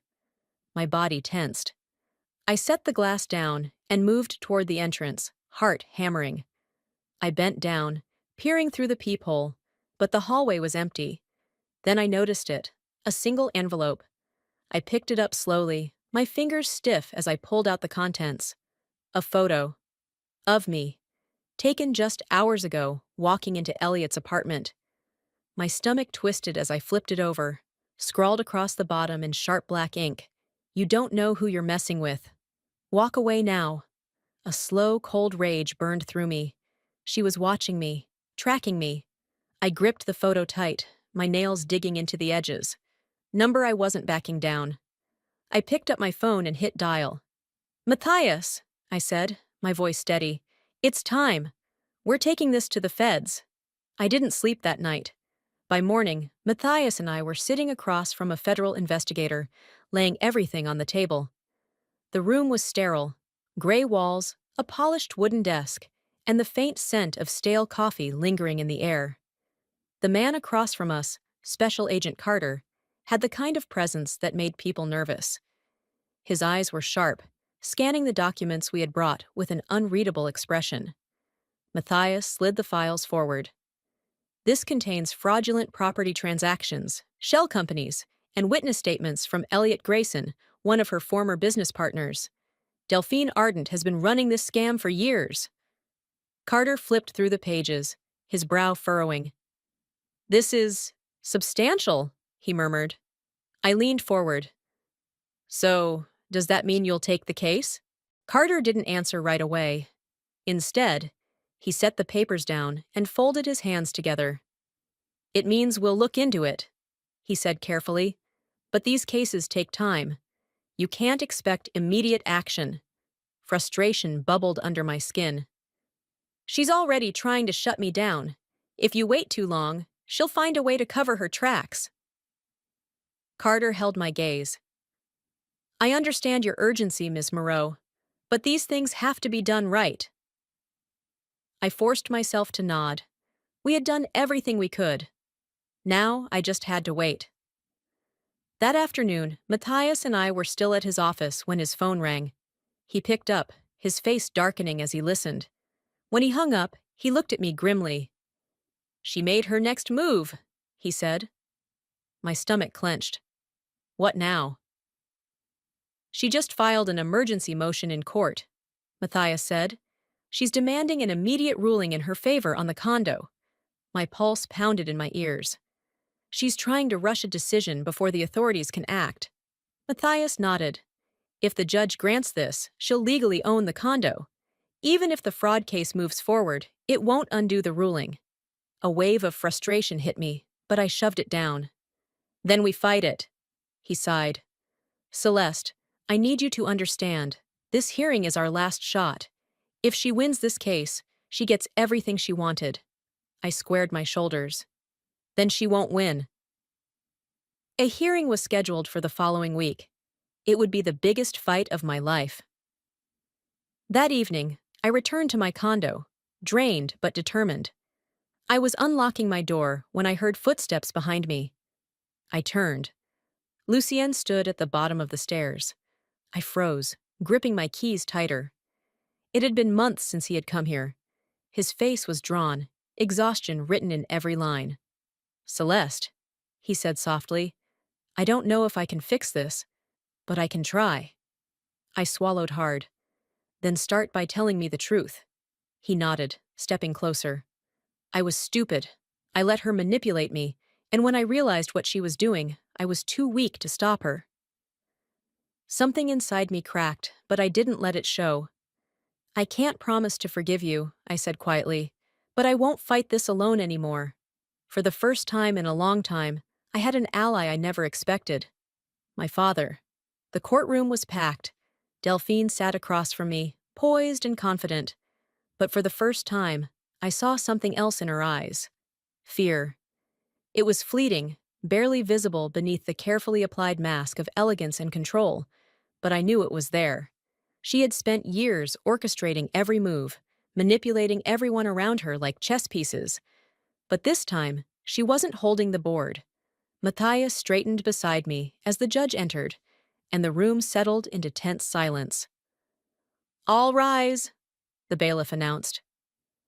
I took a steadying breath, my heart hammering.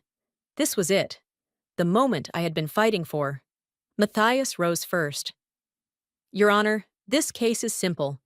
The oceanfront condo in question was left to my client, Celeste Moreau, in a legal and binding will. The transfer of ownership was done fraudulently by the defendant, Delphine Ardent, who had no rightful claim to the property." Delphine's attorney, a sleek man with graying hair, stood next. "Your Honor, this case is not about fraud. It's about an emotional woman lashing out in anger over a family dispute. Ms. Moreau has harassed my client, spread defamatory accusations, and is using this courtroom to prolong a personal vendetta." I clenched my fists beneath the table, forcing myself to remain still. I knew what Delphine was trying to do, bait me into reacting, making me look irrational. But I had come too far to lose control now. The judge turned to Matthias. "Proceed." Matthias nodded, stepping toward the bench. "We have documented proof that the transfer was unlawful. But more importantly, we have something that goes beyond this single case." He glanced at me, then at Delphine, before reaching into his briefcase. And just like that, everything changed. The courtroom went deathly silent as Matthias placed a thick stack of documents in front of the judge. "These records, provided by a former business associate of Ms. Ardent, show a pattern of fraudulent real estate transactions spanning over a decade," Matthias said calmly. "She has not only deceived Mr. Moreau, but has orchestrated similar scams in multiple cases, draining her victims financially before discarding them." The judge flipped through the documents, his expression darkening. Delphine shifted in her seat. Her confident posture stiffened, her fingers tightening around the arms of her chair. Her attorney's face paled as he skimmed the pages. "Your Honor, these allegations have nothing to do with the matter at hand. They have everything to do with Ms. Ardent's credibility," the judge interrupted sharply, "and whether or not she is a trustworthy party in this dispute." Delphine's jaw tightened. For the first time, her perfectly curated confidence was cracking. I met her gaze across the courtroom, and for the first time in my life, I saw it. Uncertainty. Then, just when I thought she had run out of moves, Delphine did something I hadn't expected. She turned to Lucienne.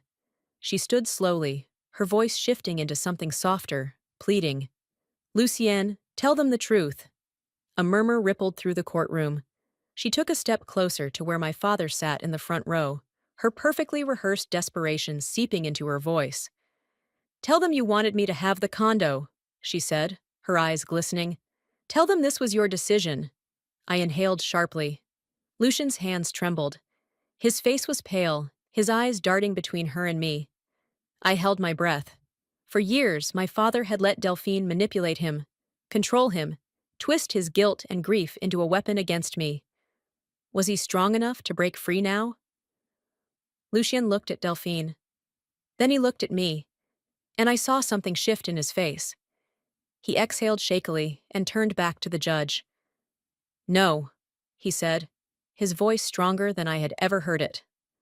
"This ends today." The courtroom fell silent. For the first time, Delphine had nothing left to say. The judge took a deep breath, then lifted his gavel. The decision was coming. The entire courtroom seemed to hold its breath. The weight of months of battles, legal and personal, pressed down on me. My hands curled into fists beneath the table, my nails digging into my palms. Delphine sat across from me, her expression carefully neutral, but I saw the way her fingers tapped an erratic rhythm against the table. She was nervous. She should be. The judge adjusted his glasses, then began reading his ruling.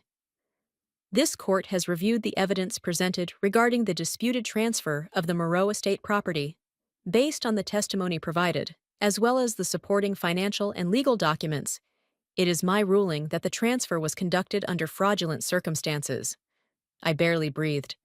"The property, in accordance with the original will, legally belongs to Ms. Celeste Moreau."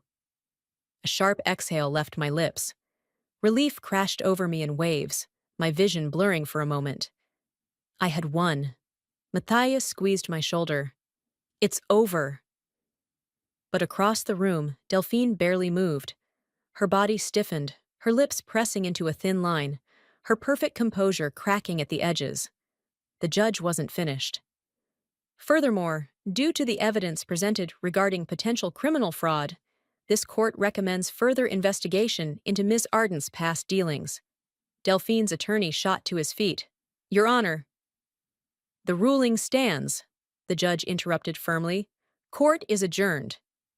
He slammed his gavel down. It was done. I had won. But Delphine wasn't done yet.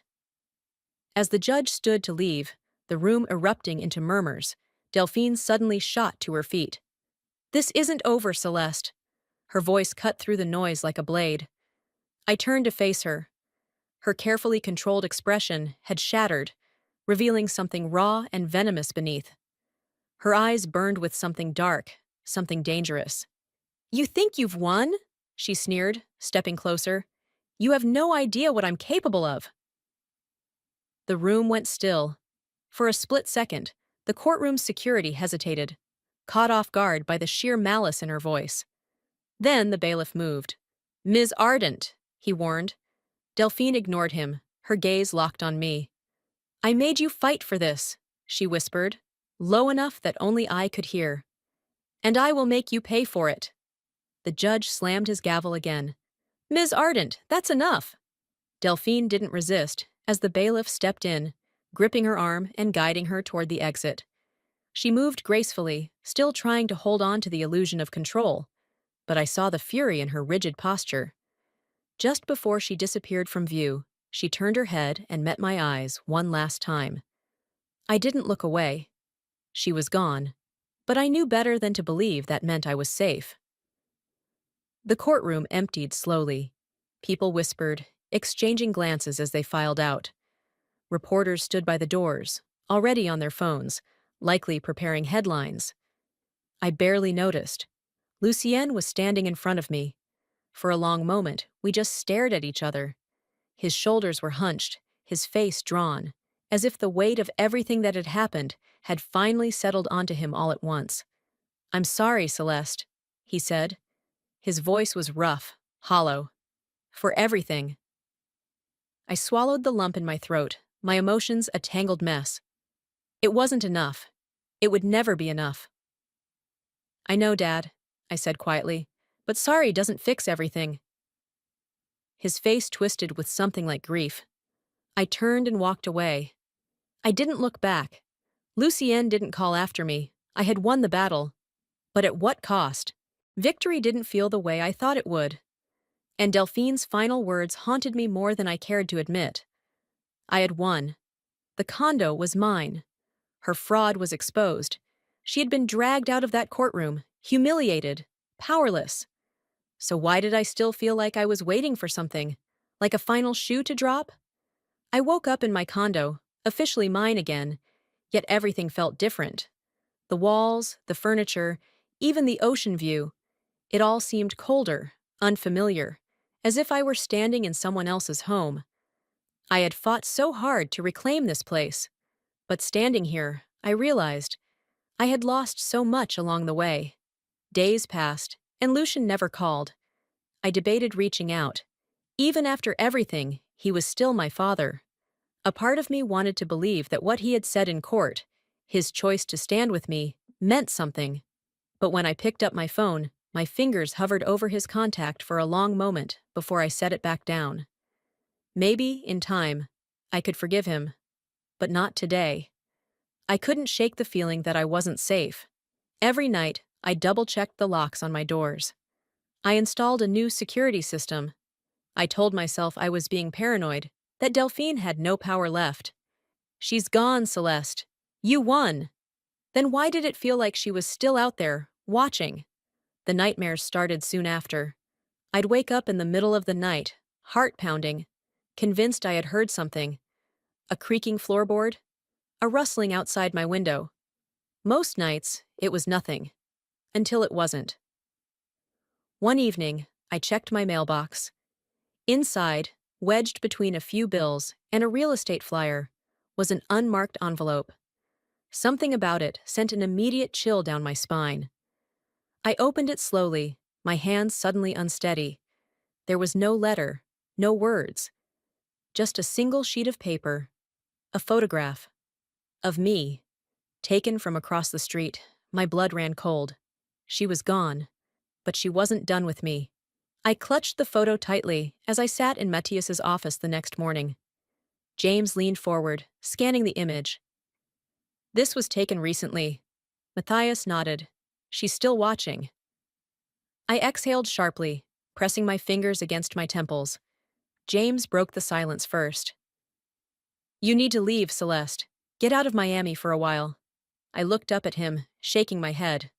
No, Matthias frowned. Celeste, she's dangerous. We don't know what her next move is. I don't care. My voice was steady, resolute. I won't run. Not after everything I fought for. James leaned back, studying me. Then what do you plan to do? I looked between them, my heartbeat steadying, my fear hardening into something stronger. If Delphine wants to come after me, I said, she won't find the same woman she tried to destroy. I wasn't just going to survive this. I was going to make damn sure she never had power over me again. I had thought the fight was over, but as I stepped out onto my balcony that night, I realized I was wrong. The air was thick with the salt of the ocean, a breeze rolling in from the shore. The city lights flickered below, casting long shadows across the streets. I exhaled, trying to shake off the lingering weight of everything that had happened. Then I saw it. A figure, standing too far to make out the details, but close enough to send a jolt of unease through me. They weren't moving, just lingering on the sidewalk, half shrouded in the glow of a street lamp. 1,000 possibilities raced through my mind. A trick of the light? Someone waiting for a ride? Or something worse? My pulse quickened, but I forced myself to stay still. I refused to live in fear. If Delphine wanted to play games, I was done playing defense. I grabbed my phone and dialed Matthias. He answered on the second ring. Celeste? His voice was groggy. He must have been asleep. Matthias, I need you to check something. Where is Delphine right now? There was a pause. Last I checked, she was in New York, but with Delphine, nothing's ever certain. I swallowed hard, my eyes locked on the figure below. If she was back in Miami, she wasn't here to apologize. The next morning, I woke up to find an envelope slipped under my door. I stared at it for a long moment before picking it up. There was no return address, no markings, just my name, scrawled in elegant, looping script. My stomach tightened. I tore it open, unfolding the single sheet of paper inside. We could have done great things together, Celeste. Pity you never saw the opportunity. I exhaled sharply. There was no anger in her words, no threats, just an unsettling, almost mocking finality. Delphine wasn't trying to fight anymore. She just wanted me to know she was still watching. A cold shiver ran down my spine, but instead of fear, something else rose inside me. I walked over to my kitchen, grabbed a lighter from the drawer, and flicked it on. Holding the letter over the sink, I let the flames curl around the edges of the paper, watching as Delphine's last attempt at control turned to nothing but ash. She might still be out there, but she wasn't going to control me anymore. I was just starting to feel lighter when my phone rang. Lucian. I hesitated before answering. For weeks he had been silent. Now, out of nowhere, he was calling me? I almost let it go to voicemail, almost. Hello? A heavy pause. Then his voice, softer than I remembered. Celeste. I said nothing. He sighed, the exhaustion evident in his tone. I was wrong, and I was weak. I swallowed hard, the words I had wanted to hear for so long, but now that they were here, they felt empty. I know, I said finally. Silence stretched between us. We both knew there was no fixing what had been broken. And maybe, just maybe, that was okay. When I hung up, I stared out over the city, the ocean waves crashing in the distance. For the first time, I wasn't looking over my shoulder. I was looking ahead. I had spent months fighting for what was mine. Now, it was time to start living again. The condo felt different, lighter. For the first time since this nightmare began, I didn't feel like I was living in a battlefield. I had spent so long fighting against my father, against Delphine, against my own doubts, that I had forgotten what it felt like to simply exist without looking over my shoulder. I ran my fingers across the edge of my dining table, the smooth wood cool beneath my fingertips.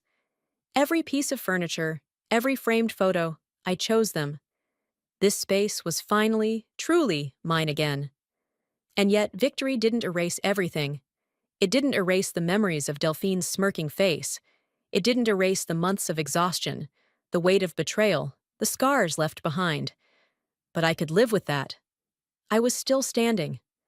I spent the next week methodically removing every last trace of Delphine. Anything she had brought into this place, the gaudy decor, the pretentious art, even the scent of her expensive perfumes that lingered in the air, was gone. I donated furniture, threw away anything that so much as reminded me of her. It wasn't just about reclaiming my home. I was reclaiming myself. When I finished, I stood in the center of my living room, taking it all in. The soft blue hues I had chosen, the shelves lined with books that mattered to me, the photographs of my grandmother, of the life I was finally rebuilding. I exhaled deeply. For the first time in a long time, I felt free. But even as I built something new, part of me knew the past never disappears completely. A week later, I ran into an old acquaintance at a cafe near the beach. We weren't close, just someone who moved in the same social circles as my father and Delphine. Someone who had tried to warn me once, before everything spiraled out of control. "I haven't seen her in a while," I said cautiously. They stirred their coffee, glancing at me over the rim of their cup. "You won't," they said simply. "She's moved on to her next mark." A cold sensation settled in my stomach. I shouldn't have been surprised. Delphine was a survivor. She had lost this battle, but she wasn't the kind of woman who faded into the background. She would reinvent herself, find another wealthy man to charm, another life to latch onto like a parasite. I could warn them, whoever they were. But would they listen? Would I have listened if someone had told me the truth before I got too deep? I swallowed hard. Some people never change. But I had. I turned away from the conversation, stepping back into my own life, one I had fought for and one I intended to keep. That evening, Lucian sent me a message. It was short. "I'm sorry for everything. I hope you find happiness, even if it's without me." I stared at it for a long time. I had spent so much of my life seeking something from him: approval, love, maybe even just acknowledgement. And now, for the first time, I realized I didn't need it. I read the message one last time, then deleted it. Later that night, I stepped onto my balcony, breathing in the ocean air. The waves rolled in steadily, their rhythm soothing. The sky was endless, stars stretching across it like tiny beacons. For the first time in a long time, I wasn't waiting for the past to catch up with me. I was finally ready to live. Some stories end with a perfect resolution. Mine didn't. And maybe that was the point. I walked along the beach near my condo, the cool sand shifting beneath my feet as the waves rolled in steady and unchanging. The past few months had felt like a storm I barely survived, but the ocean didn't care about any of that. It just kept moving. Maybe that was the lesson I needed. I had spent so much time fighting, so much time looking over my shoulder, that I had forgotten what it felt like to simply be, to exist in the present. I lost things I never thought I would, but I also gained something I didn't know I needed: myself. Later that afternoon, I sat on my balcony, sipping coffee as the salty breeze rolled in from the water. For the first time in a long time, I felt lighter. I had spent years resenting Lucian, wanting him to acknowledge what he had done, to fix what he had broken. But maybe the real closure wasn't waiting for an apology that would never be enough. Maybe the closure was knowing I didn't need it anymore. I wouldn't erase the past, but I wouldn't let it dictate my future either. I leaned back in my chair, watching the horizon. For the first time in a long time, I wasn't looking back. I was looking forward. My phone buzzed, pulling me out of my thoughts. I glanced at the screen, a news alert. I almost ignored it, but then I saw the name. Delphine Ardent. A new lawsuit, another scandal, another victim. I stared at the headline for a moment, my stomach twisting. Not with fear, not even with anger, but with something colder, something final. Some people never change. But she wasn't my problem anymore. I took a deep breath, then did something I never thought I'd do. I turned off my phone. I had spent too much time in her shadow. It was time to step into my own light. And so, I did. That night, I sat with a sketchpad in my lap, running my pencil across the page. For so long, everything I created had been about rebuilding something that was lost. Fixing, restoring, reclaiming. This was different. This wasn't about the past. It was about the future. A new project, a new vision, a new life. This time, I wasn't designing something for anyone else. This time, I was doing it for me. Life doesn't always give us perfect endings, and maybe that's the point. I fought for what was mine, but in the end, the real victory wasn't just winning. It was reclaiming myself. The past leaves scars, but it doesn't define us. We choose what comes next. If my journey has taught me anything, it's this. Strength isn't about never falling, it's about rising every single time. If you believe in resilience, in rebuilding, in choosing yourself, stay with me. Let's keep growing together. Subscribe for more.